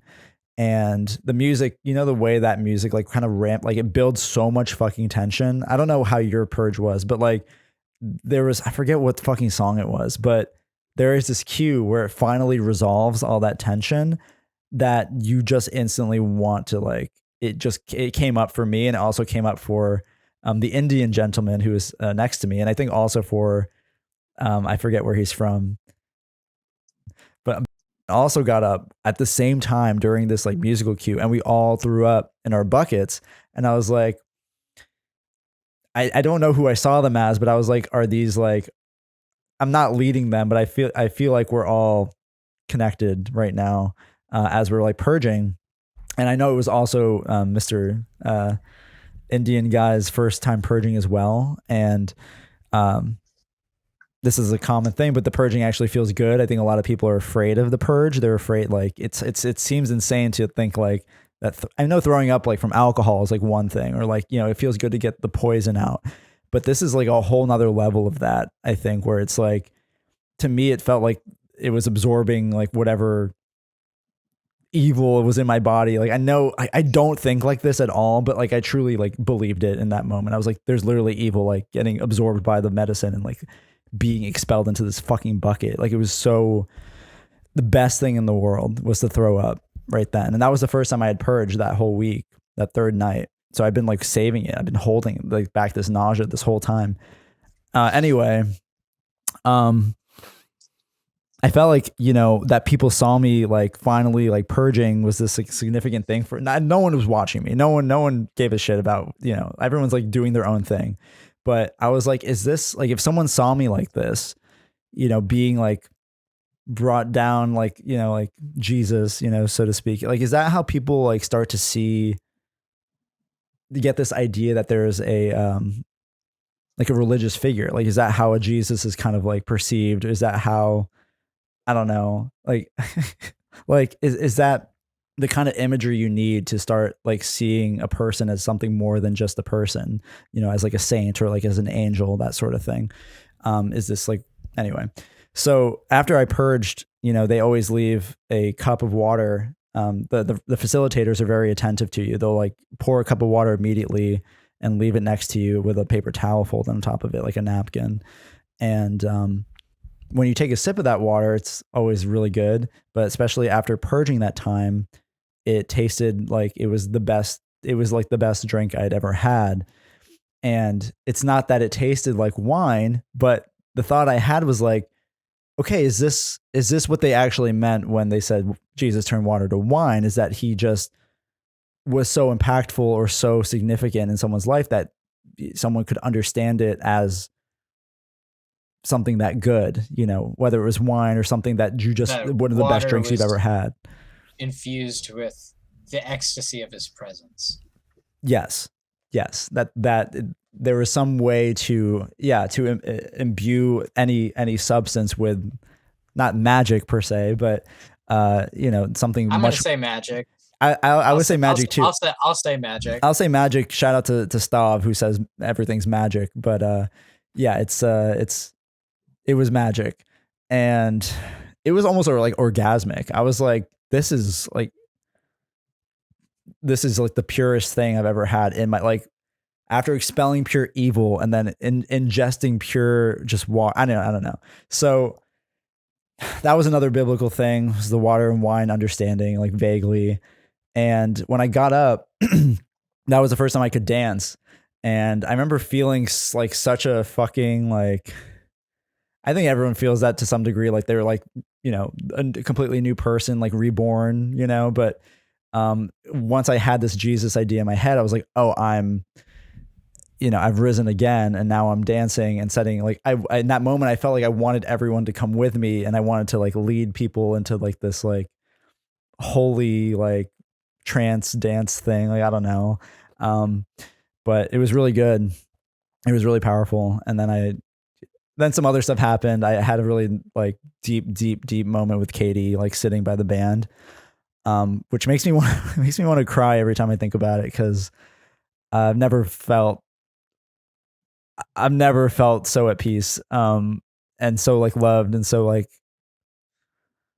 I belonged somewhere than when I was sitting with Katie, like just listening to the band. We were both like kind of semi miserable and like hurting, but like it was so good. Anyway, in a way, when Katie held me, I felt like I was being held, like it's not that she was like Mary or something, but kind of in a way I was like, Katie's always been this kind of, she is, you know, like kind of this maternal figure. She's my friend, like we're peers, but she felt in that moment like a mom to me. Well, she is a mother. Well, and she is a mom. I hope that's not too much information, Katie. But yeah, no, she is a mom as well, but just not mine. So she does have that maternal energy. But anyway, in between that, I even shared that with the group, I think at the word circle the next morning. It was just like, I felt like Jesus. I hope that's not too pretentious, but I promise I'm not like going crazy. I promise it's not like I think I am Jesus. I just feel like I feel like in this moment I could be the next Jesus for some reason. Like I could be a religious like leader to someone, and not like in a cult way, but maybe, I don't know. Hey, look, you've already like the whole like. I mean, you've already got the sexy kind of background. You could do a Rasputin thing. Sorry, your thing cut out. Damn, why is it cutting out? Is it me? God motherfucking damn. God motherfucking damn. God motherfucking damn. Shit. I have no fucking clue. My internet is fucking sucked ass all day. All good, brother. Not that I've been on the internet all day. I do want to make that very clear. No, I understand, bro. I did do this is very personal, but I'll share it anyway. I had like 3 hours of remote therapy. Oh today, wow. Yeah, I started DBT today. So. Oh nice. Congrats. Yeah. Is that are you transitioning from the same therapist you've had, or is this a new? No, I'm seeing her once every other week. So yeah. Oh, I see. Okay. Yeah. Damn, 3 hours. And that was that just like the intake for 3 hours, or is it going to be like that was the intake? But it is going to be 3 hours. Oh wow. Consistently, yeah. And so like I don't have the only day I don't have stuff set to be scheduled that has to be done is Sunday. Okay. So it's either I'm going to work or I'm going to therapy. So okay. So if you need to, if you need to change Monday around, then oh no, we don't. We're solid. I do not give a fuck. Okay. I am free as a bird. Okay. Really, honestly, in spite of what I just said. But yeah, you're saying you could start a cult, and I was like, well, you do have like kind of this kind of Rasputin-esque kind of background with your art, And what way? I'm actually not super familiar with like Rasputin's. Not really. Well, I mean, I guess it's just the fact that he was like recording is on. Just kind of like a sex icon. Okay. Like that's just really what was going on. And then there was this cult. I'm gonna look it up right now. That there's a cult offshoot of the Orthodox Church.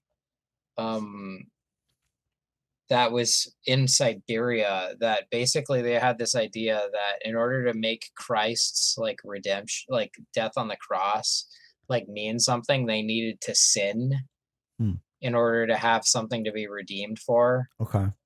And that they would have these orgies. Yeah.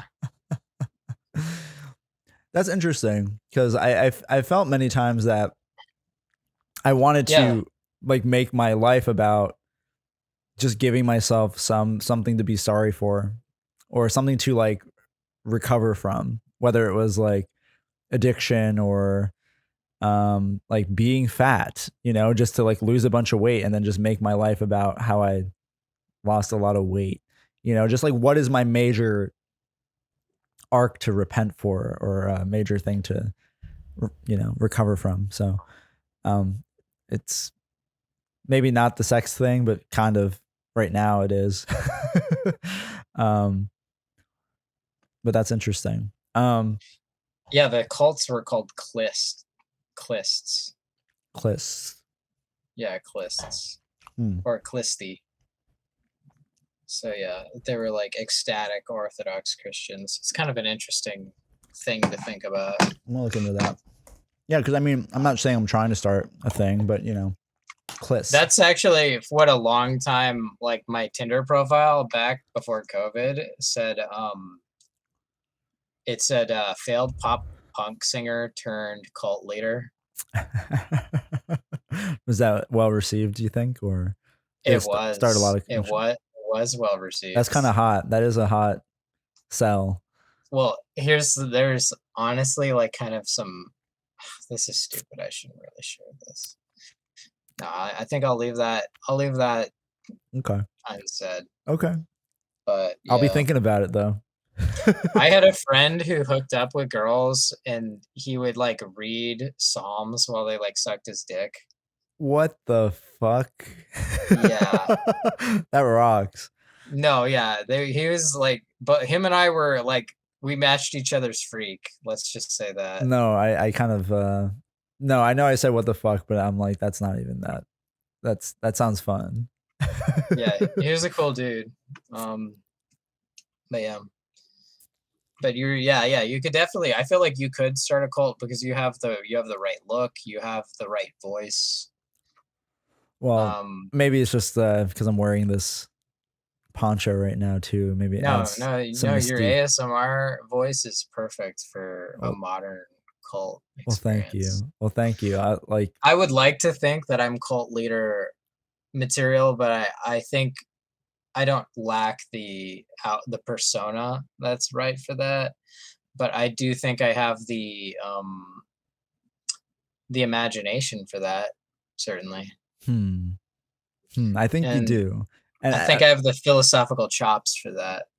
and I'm not going to say you're just one of my followers necessarily just because you're Adam, but I like the idea of you being like my right hand man, so to speak, in this hypothetical cult or religious following of whatever we turn it into. Whoever shows up to Base Canyon will be an official disciple in some way, shape, or form. If we start using this language, I think we can actually make that happen. If we start using more poignant wording. If any of you people out there meet up with me at like a rave or something like that, you can, if you're going to raves anywhere around the Pacific Northwest, DM our account and maybe I'll meet up with you. But if we go to like Base Canyon together, I'll read and we link up. I'll do a tarot reading for you or something. I could teach you about like automatic writing. We could mess around with some woo woo shit because I love that. Adam is deeply connected in a lot of ways, shapes, and forms, much more than I am. I am a spiritual person, but I've not spent the time or energy to learn about a lot of these things. Whereas Adam at least has, from what I can tell, a cursory knowledge of basically anything, and in many cases, much more than a basic understanding of most things. He has at least a very deep curiosity about most things. So yes, he will provide many services and information about anything you're interested in. So the new Instagram, by the way, which the original one was gigafried _official, which is Adam's account, but it was transferred from an old account. He just renamed it. But unfortunately, it has some past or history that we're not willing to share at this point. Maybe in a future, maybe it'll be a Patreon exclusive. Maybe once I'll just give up the @ and you can have it. No, but there's like a timeout. It has to do with the timing on it, and I'll just change the account name to something else, and then other people can check that out for what it is. Well, yeah, that too. Yeah, if you want to change it, or if you want to keep it Gigafried official, I'm going to keep.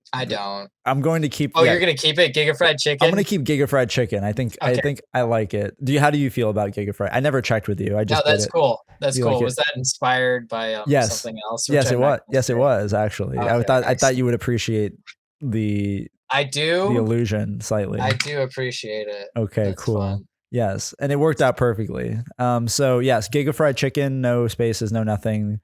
Is a new IG account. You can find it if you look for my old shit. If you're a Geraldo fan, I've been promoting it on all my all like 7 other Instagram accounts that I control still. So, but yeah, if you message that one, all of that will get passed on to Adam, and Adam has login credentials to that as well, I believe. If not, I should get them to you.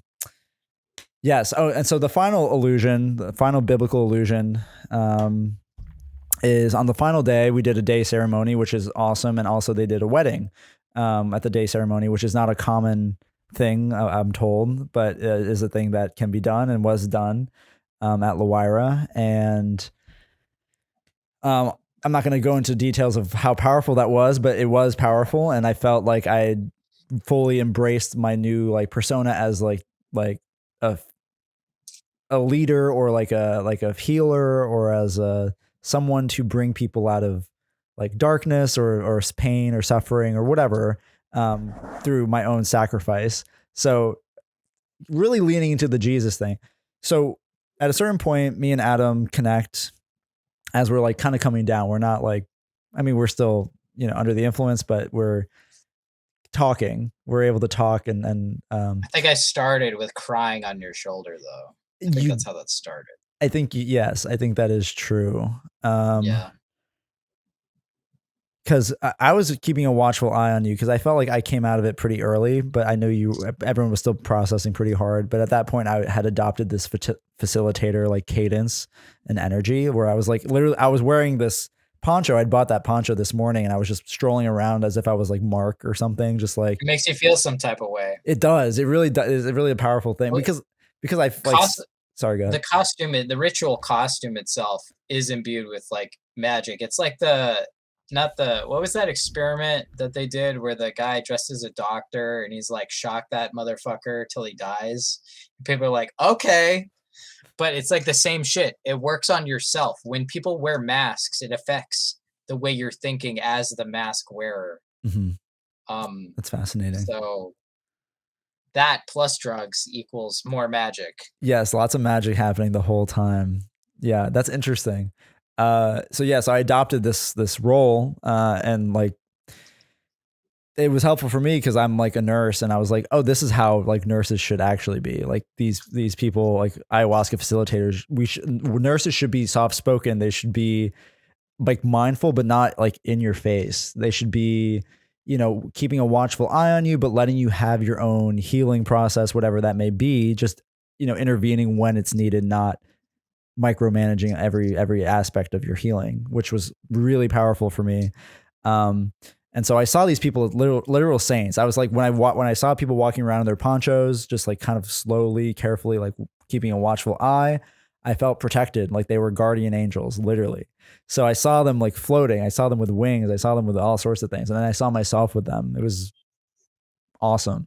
And and then Adam, I was keeping an eye on Adam, and Adam, like everyone else, was having a pretty like intense thing, where everyone's just kind of either crying or like kind of just like really like stressed or just like having like revelations. Some of them just so powerful. It's like you want to cry. It's not sad. It's just like, Jesus fucking Christ. Like I've been this way for so long. Like what the fuck?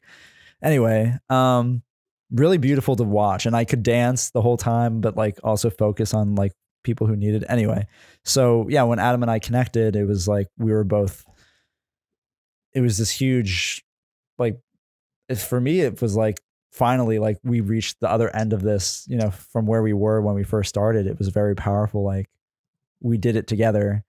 How did that feel for you? Like, do you feel like it was kind of significant, at least for us, to bond over that? Yeah. At that point, I was feeling like the closing of a chapter of my life really heavily. Like it felt like that was like the ending of like a whole period of my life that day, because I was confronted with some things that were expressed to me as like facts, almost like fortune telling, from Mother Aya. And I still actually, like we talked about this last time, it's like, can it tell you the future or not? And I'm still like not sure. I'm very agnostic on that. So but but like when I cried on your shoulder, I knew I wasn't going to be alone, even though what I was told in my trip was that I was going to live in agony and die alone. I knew that I wouldn't live alone. And I really appreciated that. And I felt heard and felt by other people. And I was really happy to be there. But I was also mourning some very serious losses I've had in my life lately. So, yeah. Yeah, I could tell that last ceremony, something really, really shifted for you. And not in like an inherently like positive way, but there was a lot of positive, like you just said. It's just it's just this acceptance of a lot of the negativity rather than maybe like I felt like you could finally feel all of it, which was really like beautiful to see. And I'm glad I could be there in that moment. Like, that was Yeah, man. I like, and that, I know like the whole week I was telling you I loved you, but yeah, I still, I really love you, really care about you. I was really like happy to see you like get something, even if you don't feel like you got the most out of it. Like, you definitely, I literally in that short week, I saw so much change in you, and I was like really happy because I was really worried about you. And anyway, I don't mean to get super gushy here. I just, just wanted to say I do think about that moment a lot. Like the whole week I think about it. Like just that the fact that you were there is like amazing. And so unless you have more to say, we're going to say, I don't know. Did you bring up the pool or did I bring up the pool? I don't remember that. You brought up the pool. We didn't really explain it though. I brought up the pool. We had sex in the pool. We had sex in the pool. we snuck out while everyone was still tripping, and we had anal sex in the pool, and then we got married with Aya. No, I don't. Yeah, it wasn't two other people who got married. Yes, it was actually us. Yeah, I couldn't remember who. They photoshopped it. They made him look like a girl, and they gave me a mustache. Made me old looking. I couldn't remember who suggested the pool, but nonetheless, we went down. I think it was my idea because I was hot. I was like, I'm hot as fuck. I think that's what it was. We were both just burning because it was the middle of the day. It was probably like noon at this point, and we were like, all the dudes at some point had taken their shirts off. Just because we were all like, something you do. I was like, because I was like, I'm an animal. Like there was a point where I was like, I'm a snake. But like I decided, I was like sitting in the gravel and I'm like, I'm a snake. I should slither through the gravel. It was really weird. It was my Nick Land moment. Hell yeah. I saw you sit in that gravel. I was like, damn, you must be roasting. When everyone was like stripping down, like some dudes were like just in their plain underwear, and I was like, oh, this is the part where this is the part where everyone has sex. Everyone fucks now. This is the orgy. Like this is the part. This is what they talked about. Yeah, this is like if you ever watch like the first season of Vikings where they're at Uppsala and they'll do mushrooms and then they fuck. No, that sounds crazy. I've tried to fuck on shrooms before. I can't do it. Oh, dude. I can't do it. Oh, dude. That was honestly the best I've ever felt in my entire life was having sex on mushrooms for, it was like 4 hours straight almost. Wow. No, and like like how they say like men can experience full body orgasms. Mm-hmm. I did. Now, was your partner was also on shrooms? Yes. Okay, just to clarify. Yeah. Yeah. Yeah, we were both tripping really hard. Wow. Okay. It was the most beautiful day of my fucking life. That sounds awesome. And I was like deeply in love with this person. It was, and even though at the time I wasn't ready to admit that to myself, I was. But yeah. That's really powerful. Yes. I want to know more about that, but I just want to say that I feel like the day I came back from Colombia, how I was still having really heavy like reactivations and shit. Yeah. So my girlfriend picked me up from the airport and we got sushi and we went back to my house and we had sex, and that felt like, I'm not saying it was, I thought it was a full body. I literally, my whole body just felt like pure. Like I just like was cum. Did you have like my whole body was cum. Did you have like a buzzing feeling that like started and then just like came up and it like came across your face? It felt electric. I was like, did you feel it in your face? I felt it everywhere, like in my hair. I felt it like in every inch of me was like, there was like electricity, but like not painful. It was, I was like, and it was, hell yeah, bro. Awesome. Hell yeah, bro. Hell yeah. I just came again. Dudes rock. I feel like if I fist bumped you now, I would cum my pants. But yeah, that rocks. We should all do shrooms and everybody should try to do that. Everybody needs to experience that, because like, if you want to live your life and die not experiencing that, I feel so sorry. You have to. It's so worth it, dude. Absolutely. Yeah, I would. If I could pay for people to experience that, I would pay for other people to like have that. If I could guarantee like doing I would get you that far, or like shrooms. I mean, I'll facilitate that. I have shrooms. I'm giving away shrooms to people in New Orleans right now because I grew too many. So I just have like I'm just helping. What's strain? Oh, I picked the easy. This was my first grow, so I just picked the easy golden teachers and B plus. Oh, yeah. B plus is really cool because B plus isn't naturally occurring. B plus is a hybrid between.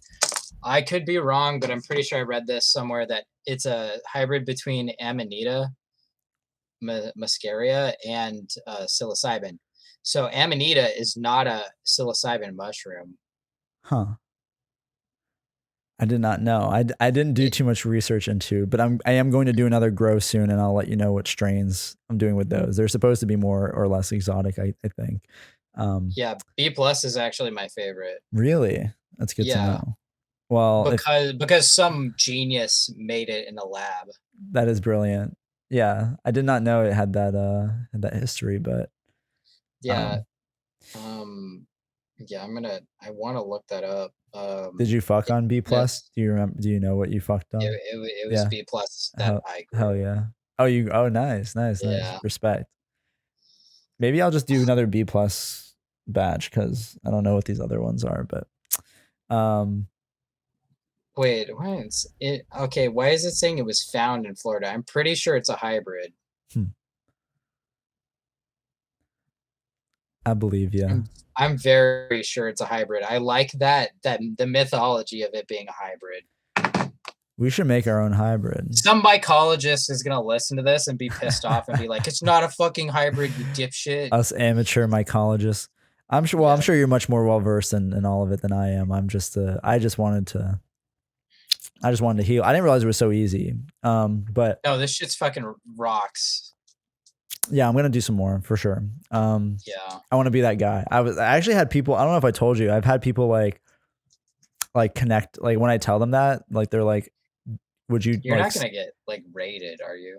No, I've been talking about this shit for. Well, if we somehow get more attraction or more engagement than Edge Game, then I'm saying I know that's like a really that doesn't take fucking much. Paranoid thing to say, but no. That's very valid. I would hope I'm low on the radar. I've not been advertising too much, but yeah.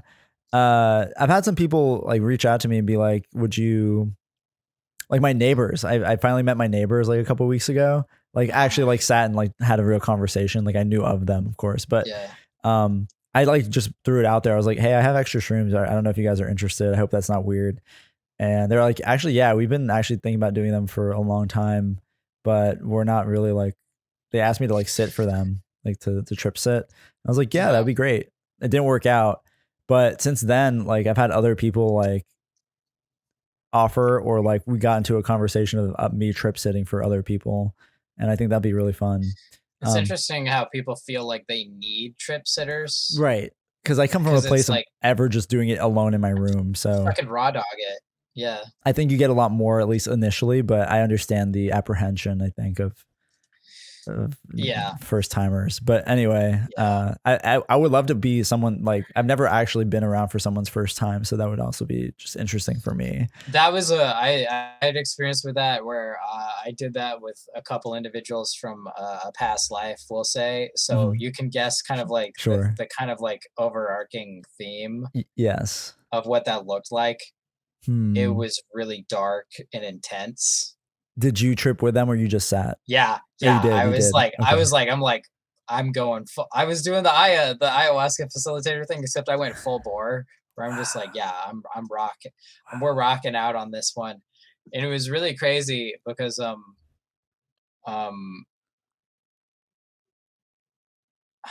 I had so much incense burning that the whole fucking house was like a fog, like there was a fog machine.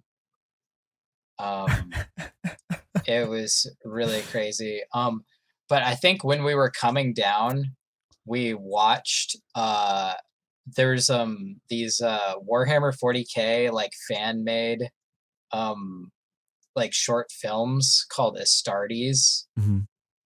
And we were watching them because we'd all seen them before, and we watched them again, and we were like, it feels like I'm actually pacing with the movement and stuff, because like the characters move at superhuman speed and stuff. It's way faster than you as a viewer can normally perceive. But when we were on mushrooms, we were like, this is like normal speed now.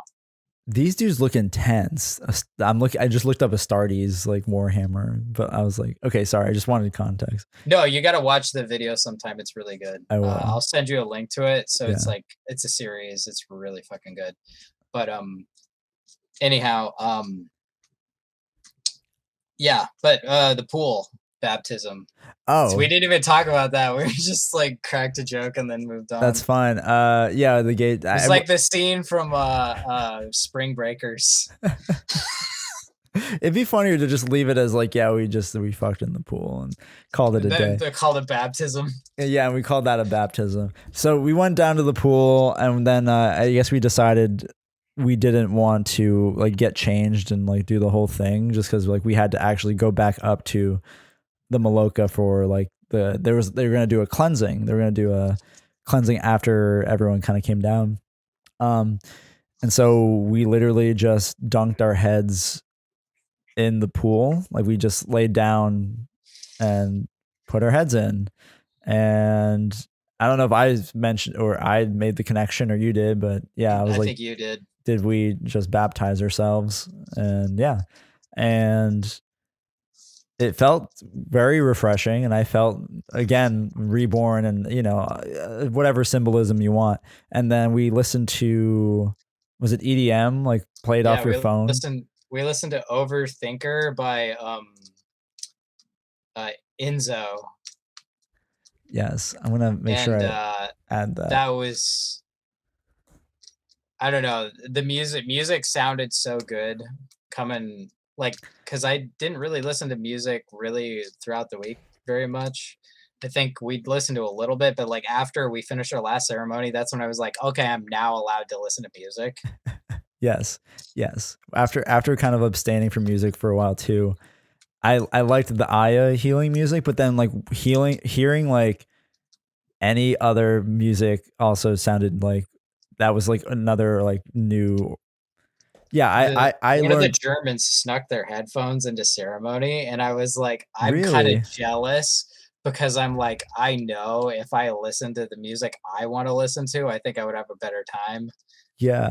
What were the Germans listening to? I have no clue. It would be really funny if it was just like techno. I would like to ask them. Yeah.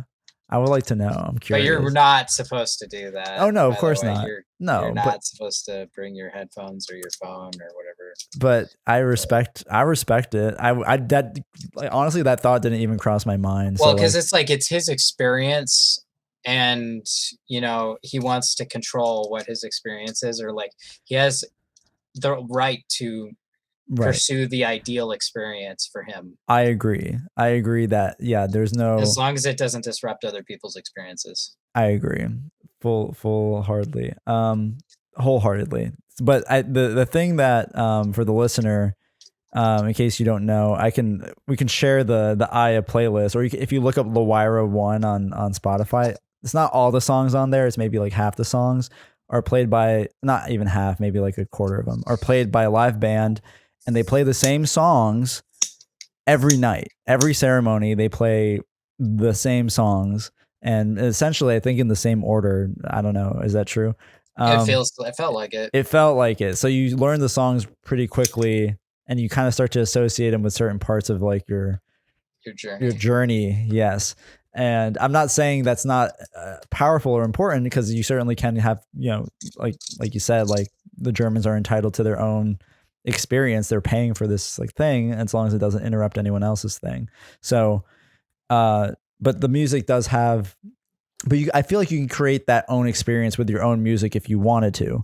And if you're, it just doesn't strike me as deeply as it seemed to strike other people. I noted that. I appreciate it as far as like the skill required and the music theory involved. It just does not strike my heart the way it seemed to strike other people's hearts. I understand. Yes. Yeah. Currently in our group chat, in our Aya cohort WhatsApp, they're like, someone's asking what new music they've discovered since then. But they were also like really like just sharing like, what's your favorite song from the retreat? Just drop the Ricky Bascom song. Yeah. The what Ethel Kane. He just dropped a new one that's like the Incel No More or something like that. He just dropped some new shit.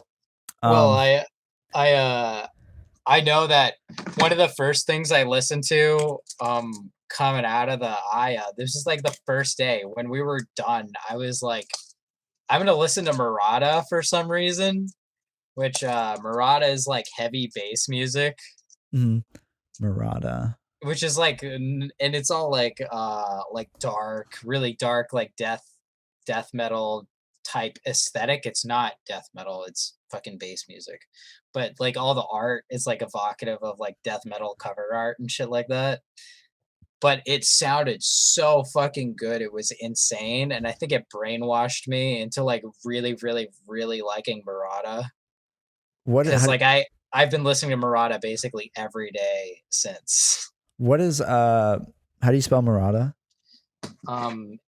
Just a loose spelling, just so I could find it. Marauda, Marauda. Oh, I see it. Okay, I got you. Yeah. Oh, I see what you're talking about. That dude's a prodigy. He got his own label. He started his own label as a teenager. He looks like a fucking G. I'm gonna have to Google him. No, it's fine. I know I'm just. I know what he looks like, but it's just this one portrait of him that's like him in a fucking black suit with his like pencil stash, just like sitting on a chair. Oh yeah. He's really cool. He doesn't talk on the mic live at all. Huh. He actually uses like speech to text stuff. That rocks. If he does any like communicating with the audience, and it's like not really like direct, it's not like a first person communication. It's like prepare to have your ears bombarded by sounds such as, there's like guys online who do edits for his shows, and they look fucking amazing. Dude, yeah, wow. Yeah, this looks great. Like this guy knows what he's doing, it looks like, for sure. Like all this crazy art. Oh, he doesn't. So with the art, here's what he does is he has visual artists to listen to the tracks, and he's like, you have full creative freedom to do whatever you want based on that sound. That's awesome. So he just lets the wheel go on the visual art. That's the way to do it. That's crazy. Yeah, he was like famous. He was like big by the time he was like 20. He was like 17. I believe he's like in his early 20s still. I believe it.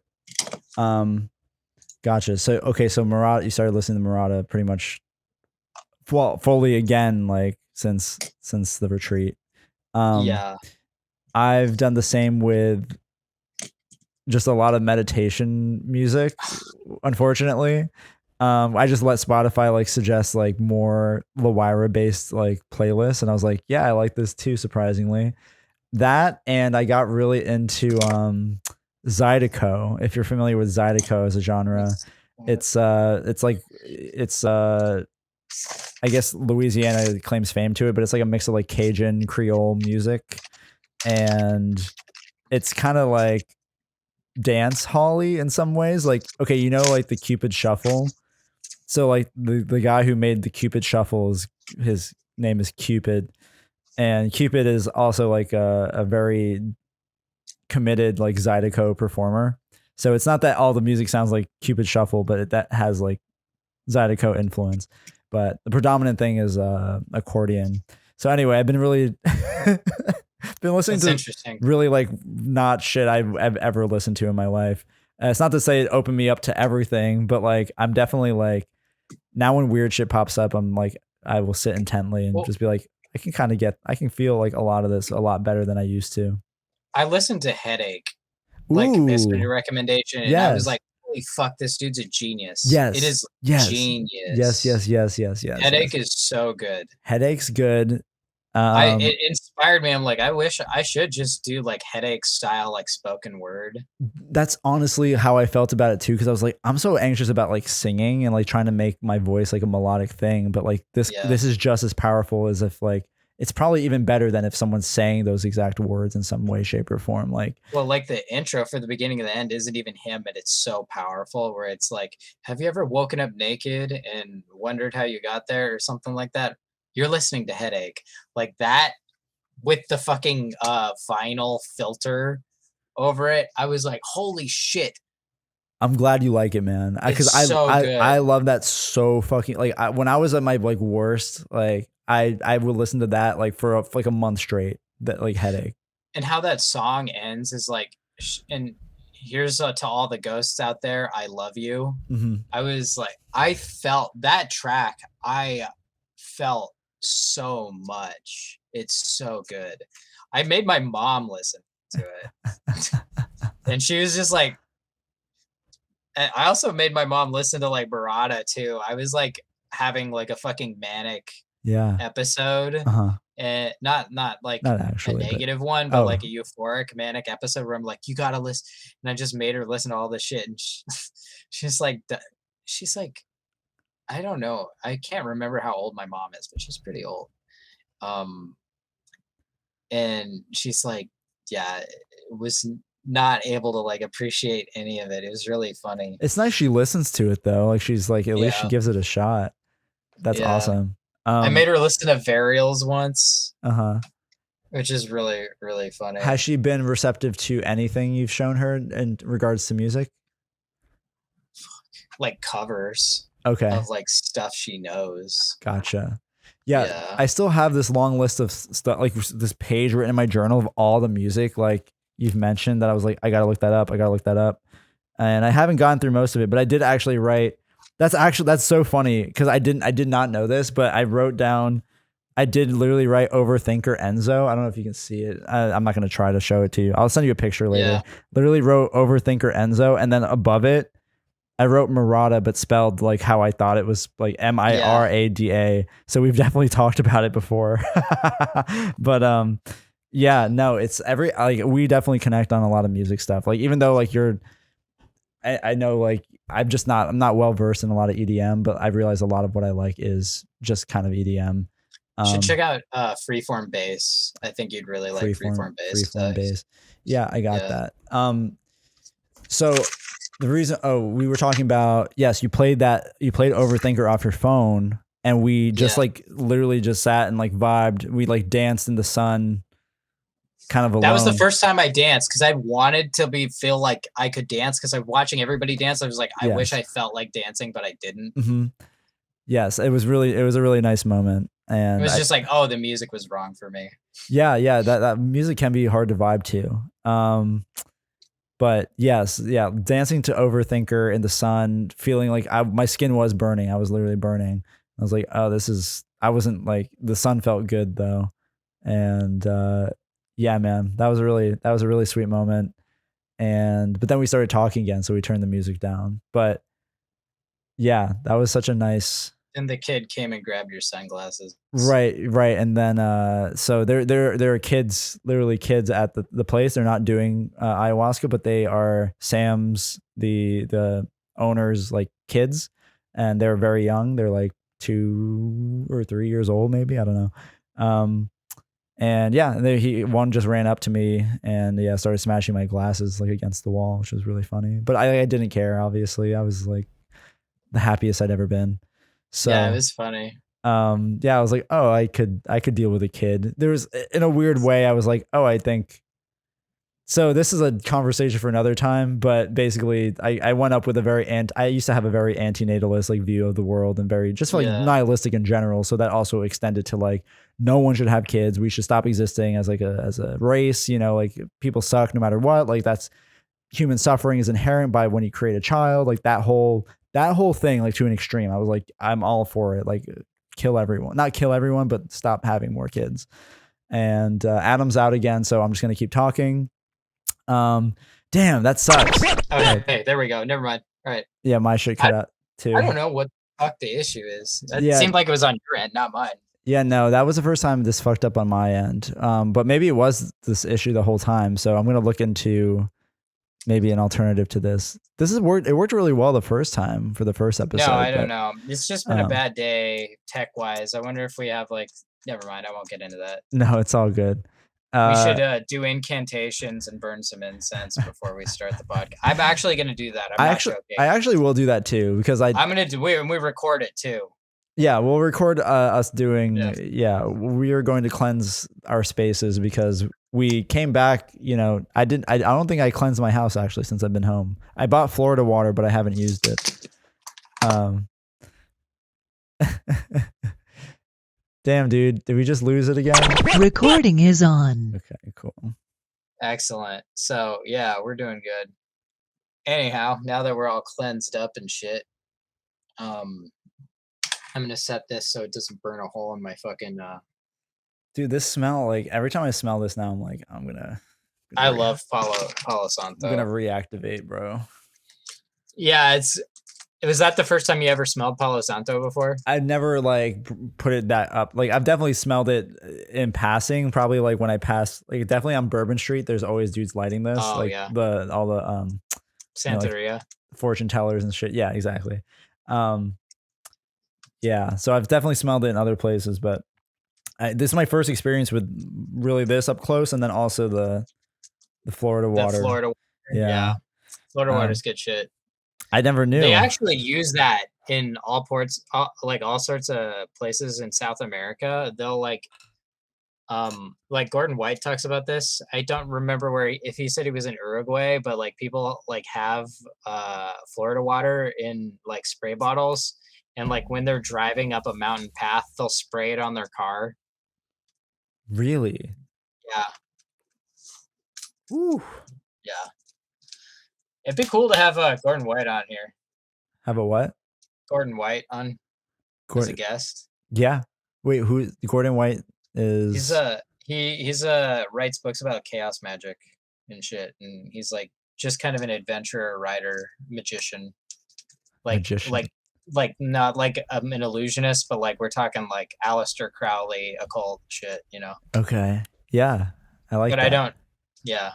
We'll add them to our tentative list.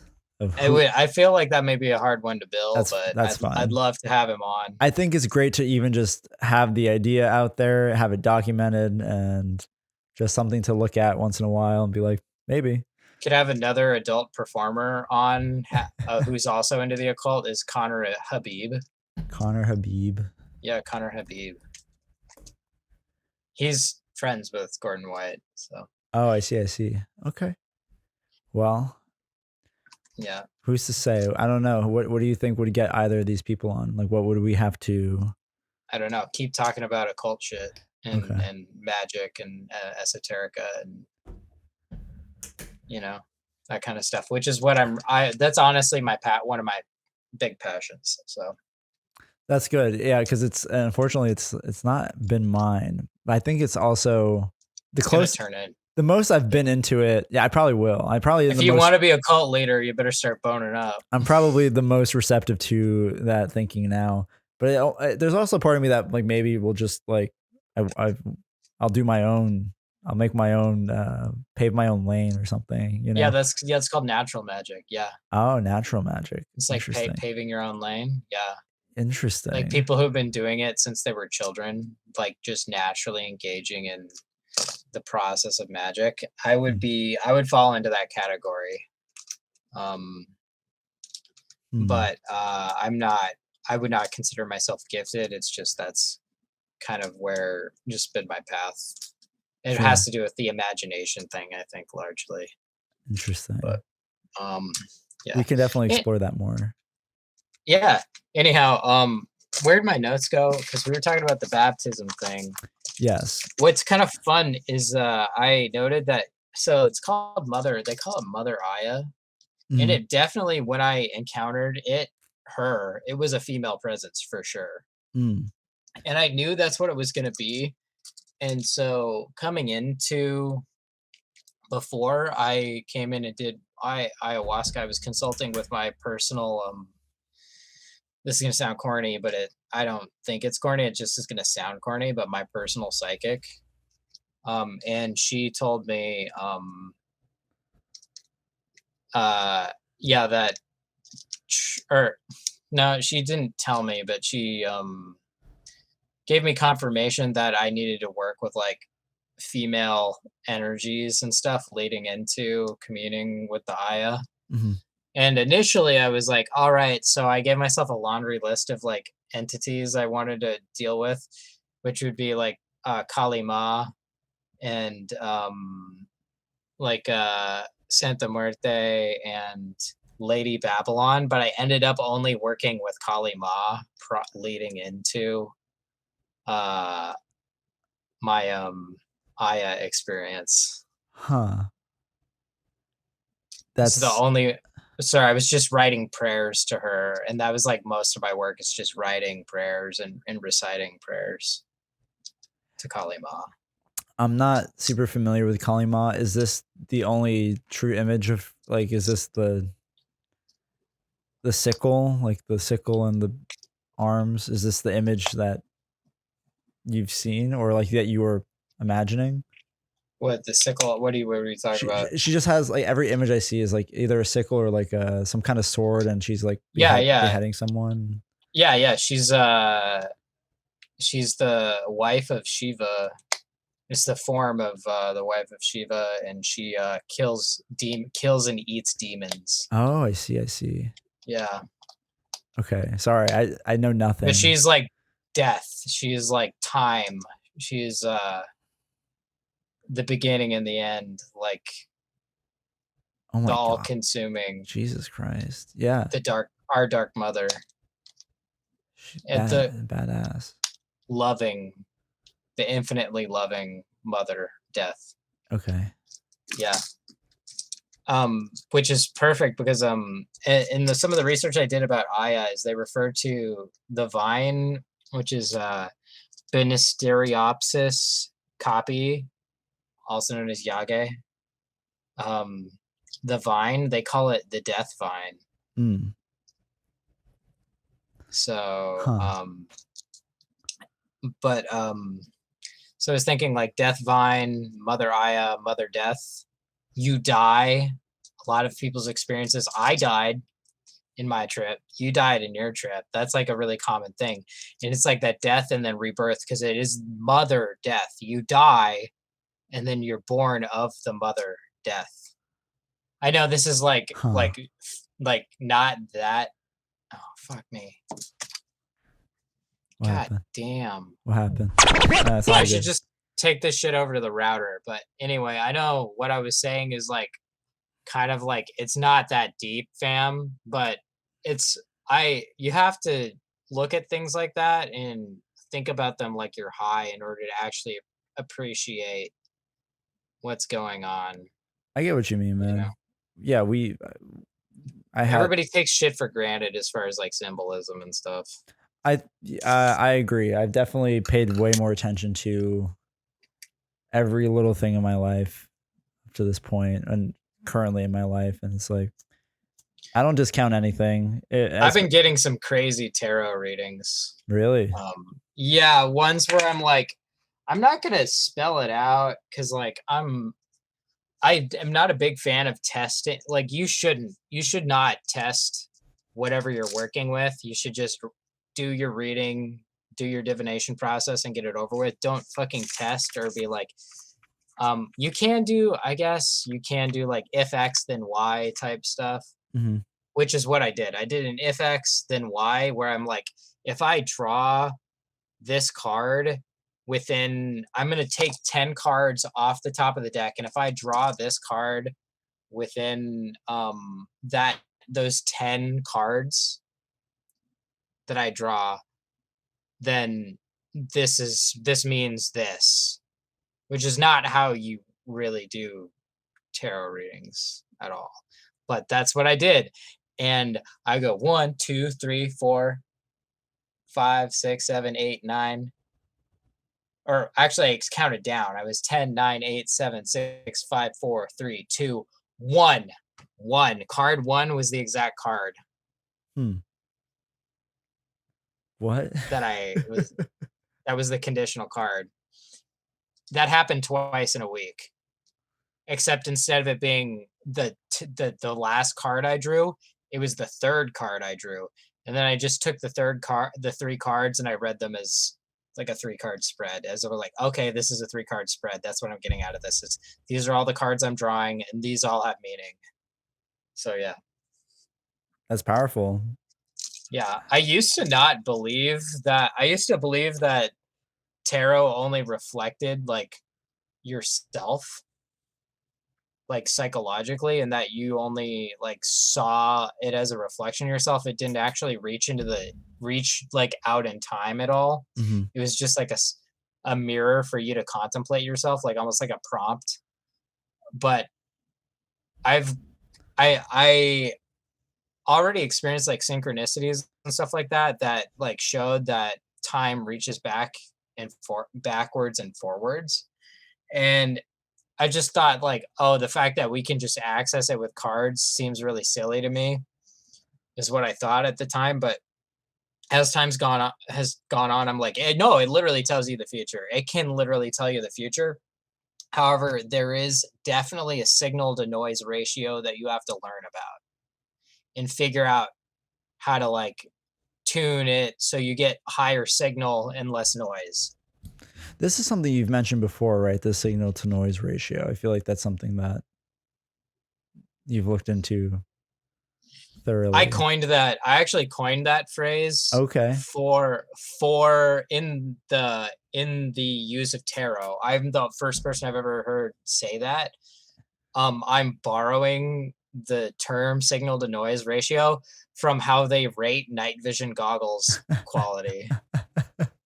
Yes, I think that is like how you explained it to me before, because you definitely have. Motherfucker, is it really gonna do this? That's like dudes. That's just men. That's like autistic men who sit down and listen to the Joe Rogan for 3 hours straight, which I mean I have done. Like when they have like Paul Stamets on or whatever. Paul Stamets, right? The mushroom dude. Yeah. But yeah, because okay, because I think total like recording we have about like 2.5 hours now, but like that first episode it was like pretty close to that, like 2:24 or something like that. So yeah, but I agree, we can definitely. I don't think it really hurts to break it up. So yeah, sorry, you were saying about the noise. Yeah, the signal to noise ratio is like one of the things they use to determine the quality of night vision goggles. Mm-hmm. But I won't elaborate on that any further. If people are interested in night vision goggles and shit like that, they can. There's so much shit on the internet about that. Sure, but yeah. But as it applies to the as it applies to like the readings, like readings is because like the more cards you draw, the more each card is going to have noise, which is like stuff that isn't meaning, like stuff coming, like symbols and meaning that isn't related to the meaning that you're looking for.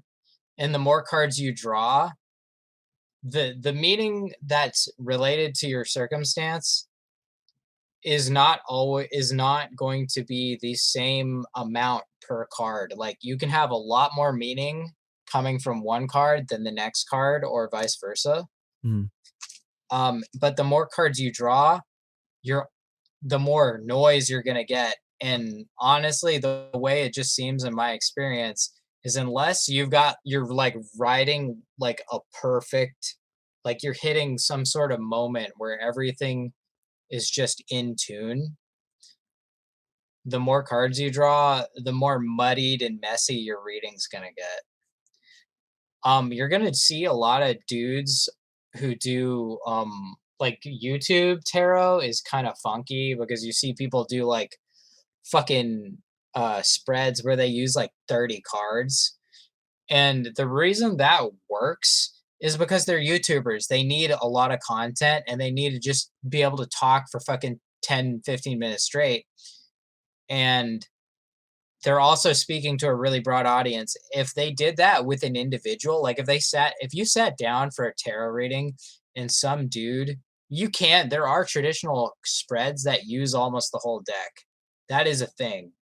But if you sat down for a reading and some dude used like 20 fucking cards and then 5 oracle deck cards and then some other random shit they pulled out of their drawer, you'd be like, what the fuck, dog? What are you doing? You'd like, give me my money back. I'm gonna go see the woman down the street. And she'll probably do like, maybe she'll do something much more real feeling, something that's going to seem more useful. Sometimes people are really on it, some people are not. I am going to shout out, do not harass this woman. Do not harass this woman. She's one of the few like super authentic feeling like YouTube tarot reader / psychics, but it's like 13 Moon Tarot. She knows her shit. She is like talent. She is naturally gifted at like drawing meaning from somewhere outside.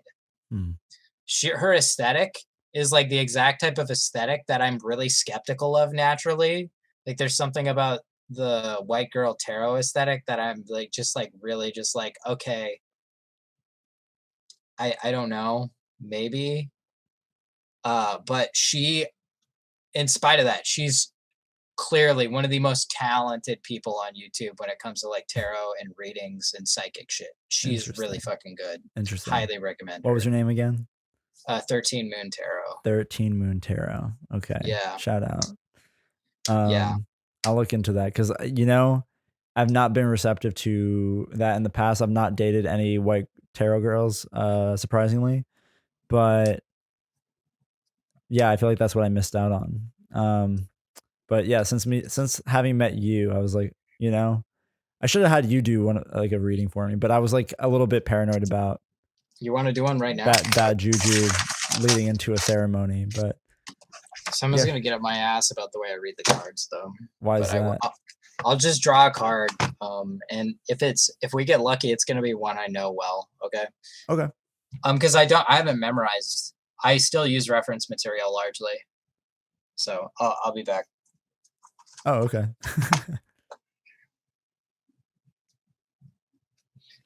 So I'll just keep. Oh, that was quick. But yeah. Anyhow, yeah. I wonder what percentage of your audience is going to be like, okay, this is fucking stupid. I'm an atheist. I don't think. I think the people who listen, at least my converts, have nothing to believe in. They believe in nothing. So I believe in nothing. They might believe in family or something. What's that?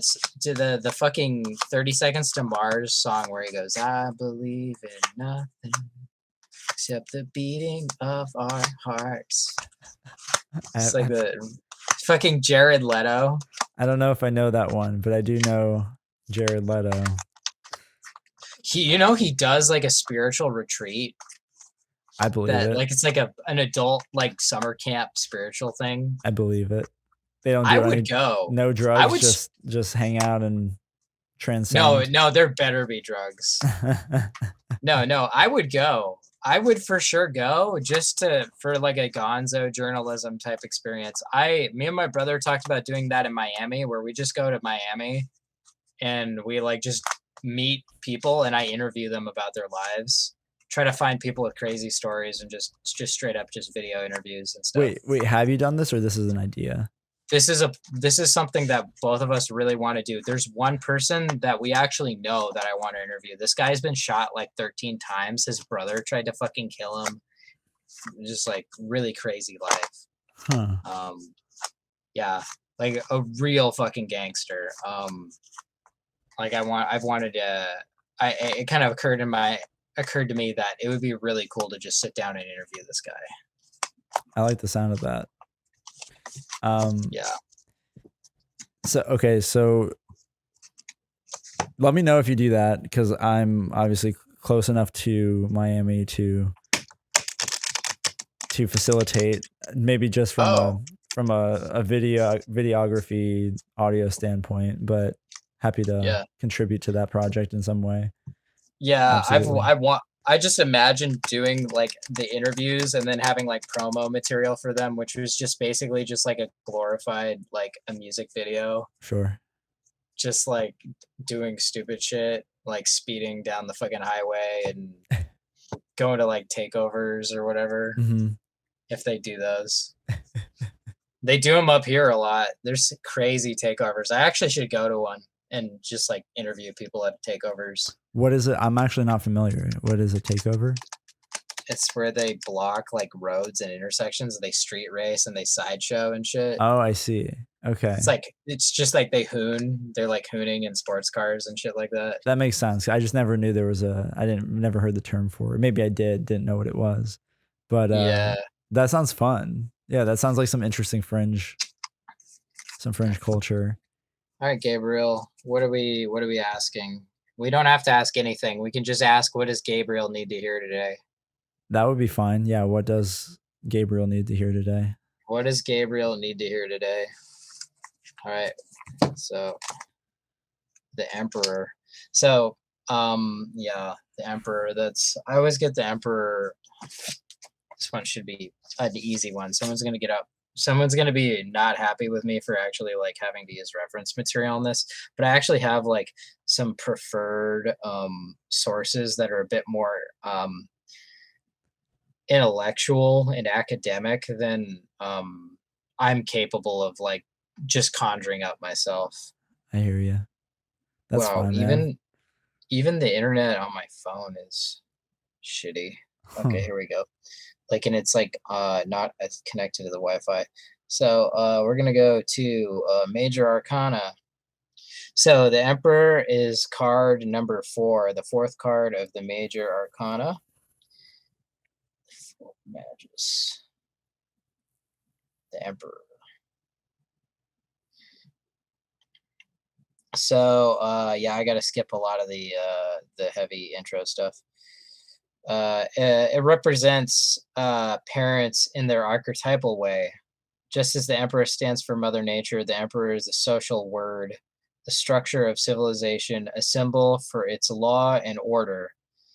May they be good or bad, but the power behind them. He is the abstraction of establishment, its stability and security. In its negative aspect, the card represents the force of bad law and in society where stability is rated higher than morals or ethic. Once law and order are established as an institution, a bad emperor can turn out to be a disaster. And even at his best, the emperor is limited. He puts restrictions and borders to the spontaneity of spirit and nature. So there are, here we go. Keywords: Aries, pioneering, discovery, leadership, initiative, creative wisdom, outstanding leadership, call to action, boldness, new beginnings, paternity, authority, tenderness, desire for adventure. Advice: this is the right moment for a change or a new beginning. Trust your own energy and move along with it. Questions: what kind of revitalization do you need for your life? Are there any steps you want to climb upwards? Suggestion: examine yourself critically, especially regarding your relationship with your superiors and subordinates. And revelation: I trust in my power. I serve, I serve. Did any of that resonate? Yeah, thank you. No, you're good. Sorry, I didn't mean to finish here. No, that was the word I was looking for, but I was not gonna find it. To some degree, yeah, I think just in terms of the suggestions, I wasn't sure if I was supposed to like find connection with like the description and like the initial description, but yeah, no, in terms of suggestions, yeah, I think there is some room to make a lot of changes within my relationships that I've actually just been focusing on this week.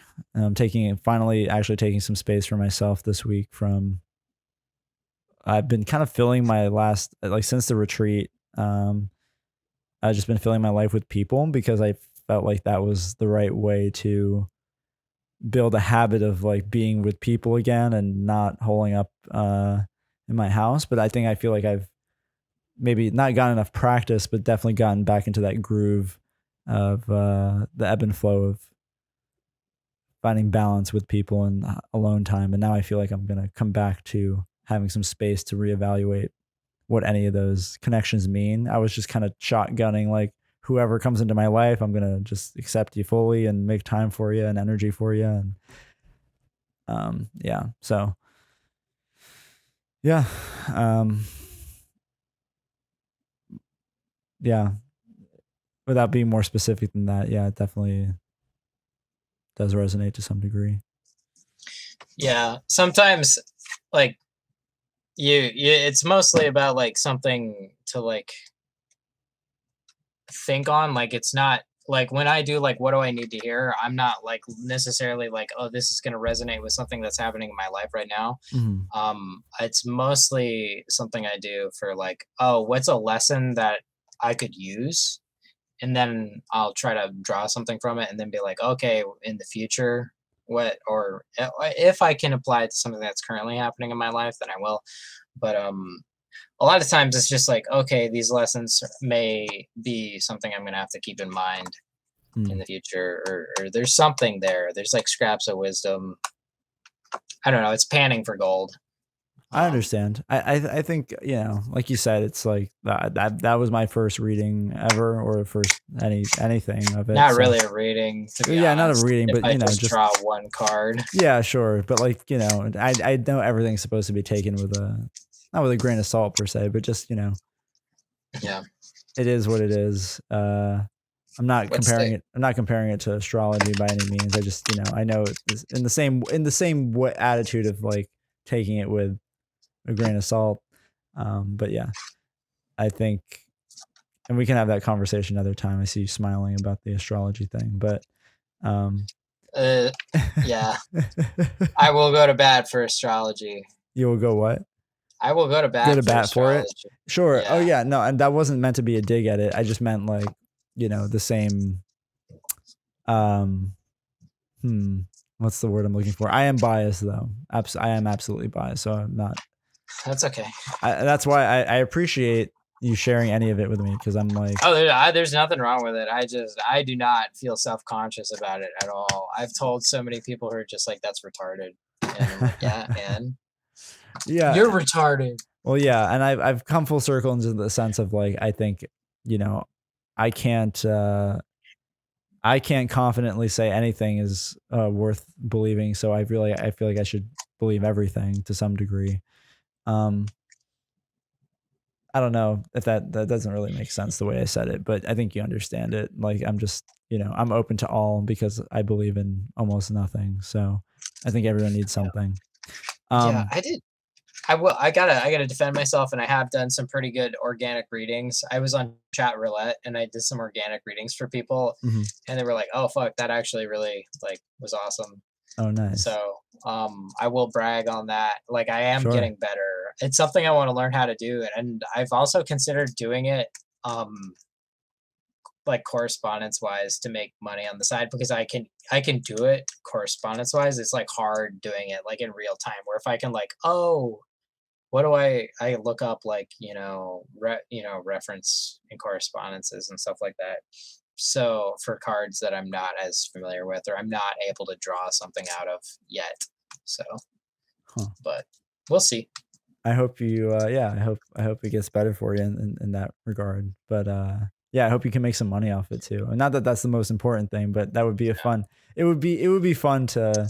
It's just because nobody wants to. I don't want to work. That's the main thing. Sure. It's not about like, oh, I want to grift people for money. It's just like, it'd be cool if I didn't have to like labor for money. Yeah. No, I feel you. Have you looked into Not that I'm intending on making a living reading. I hear you. Have you looked into the AI stuff at all that I sent you? You don't have to talk about it. I was just curious if you had. What? The AI stuff that I sent to you like forever ago, like at the retreat. The stuff that I do. Listen to it, or no? Have you signed up? No. Oh yeah, I did.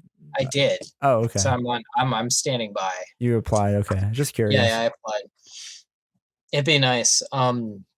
Yeah, I won't get into that, but No, it's yeah, I fine. did No, it's apply. fine. Yeah. Because I'm getting paid right now while we're doing this. So just for context, like I'm going to clock these hours as What? paid work. Yeah, I've just been on this. I haven't been really paying attention to it, but like it's there. It's You just running. let it run, and you get.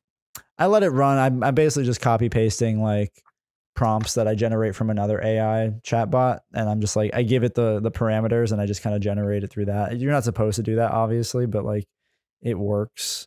So Yeah, that's what I was That's what I figured it would work like too. That's crazy. yeah, because there's no way for them to really like they have like plagiarism checkers, but those are run by AI too. So it's not like is AI good enough at detecting AI? No, it's not. So there's no way to regulate. Anyway, it's pretty, it's a dumb thing to think about, but it's like going to affect so many other things. So yeah, I was just curious if you had. No, Um, not yet. well, I hope you find something, whether it's through your esoteric pursuits We're gonna be good. We're gonna be good. Everything's gonna go well. I know that. good. I'm just complete and utter confidence and faith that everything's gonna turn out all right. Oh yeah. Yeah. Just Me like too. that ska song I used for when I posted on my story the picture of you and I digging the holes for the fruit trees. I used fuck. Yeah. What was It it? was a Goldfinger song. Oh, nice. Someday you'll find everything'll be all right. Is it called Get What I Need? Yeah, Get What I Need. Yeah, that one. Hell yeah. Get What Yeah. I Need. We should probably wrap this up now that we can wrap. Yeah, it's we're one. crushing it at fucking 3 hours and 30 minutes. I hit one. So do we want to? Yeah, we'll end it. Anything you want to plug? Anything you want to say to end this 3-part series, 3-part episode? To all the ghosts out there, I love you. Yeah, ditto. Thanks for listening. We love you. Gigafried Chicken at Gigafried Chicken on Instagram. We're on YouTube. We're on Spotify, on iTunes, iHeartRadio, I believe, accepted us as well, and all the other ones that I hope nobody uses to listen to podcasts, but I'm sure there are some people that do because they don't know how to use anything else. Bluechew.com. Bluechew.com. We're looking for sponsors. We'll do vapes. We'll do anything, any esoteric things. We'll plug your podcast. We'll plug your whatever you're promoting. Your fake weed. Your fake weed, your kava, your Blue Lotus. Yes. The Rhino gas station pills. Whatever. We are cheap. And peptides, like research chemicals.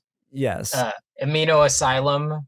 I've purchased things from you. Please. Yes. Anything, any chemical, yes, anything that Adam could talk about probably for the whole episode. We will just talk about your product for like 3 hours if you'd like. And you can pay us with just the product probably if you really wanted to. We would probably accept that. So hit us up. Sildenafil. The sildenafil. Sildenafil. Sildenafil. Yeah. I can never pronounce shit correctly. It's okay because that's not a fun way to talk about boner pills. But yeah, it's yeah, pay us in sildenafil. Tadalafil and sildenafil. Modafinil. Yes, adolphanil.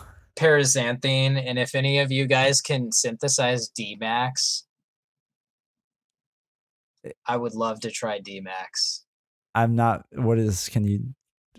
Should we just leave it blank? Yeah, I'm just gonna leave. If you know, you know. If you know what D-Max is, yeah.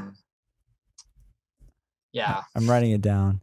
You're not gonna find it, because that's like a informal name for like. It's not the name that's what it sounds like. So it's just. I don't even know. It's like one. Hold on. It's not shorthand for dick maxing. No, it's like it's a type of theobromine. Wow.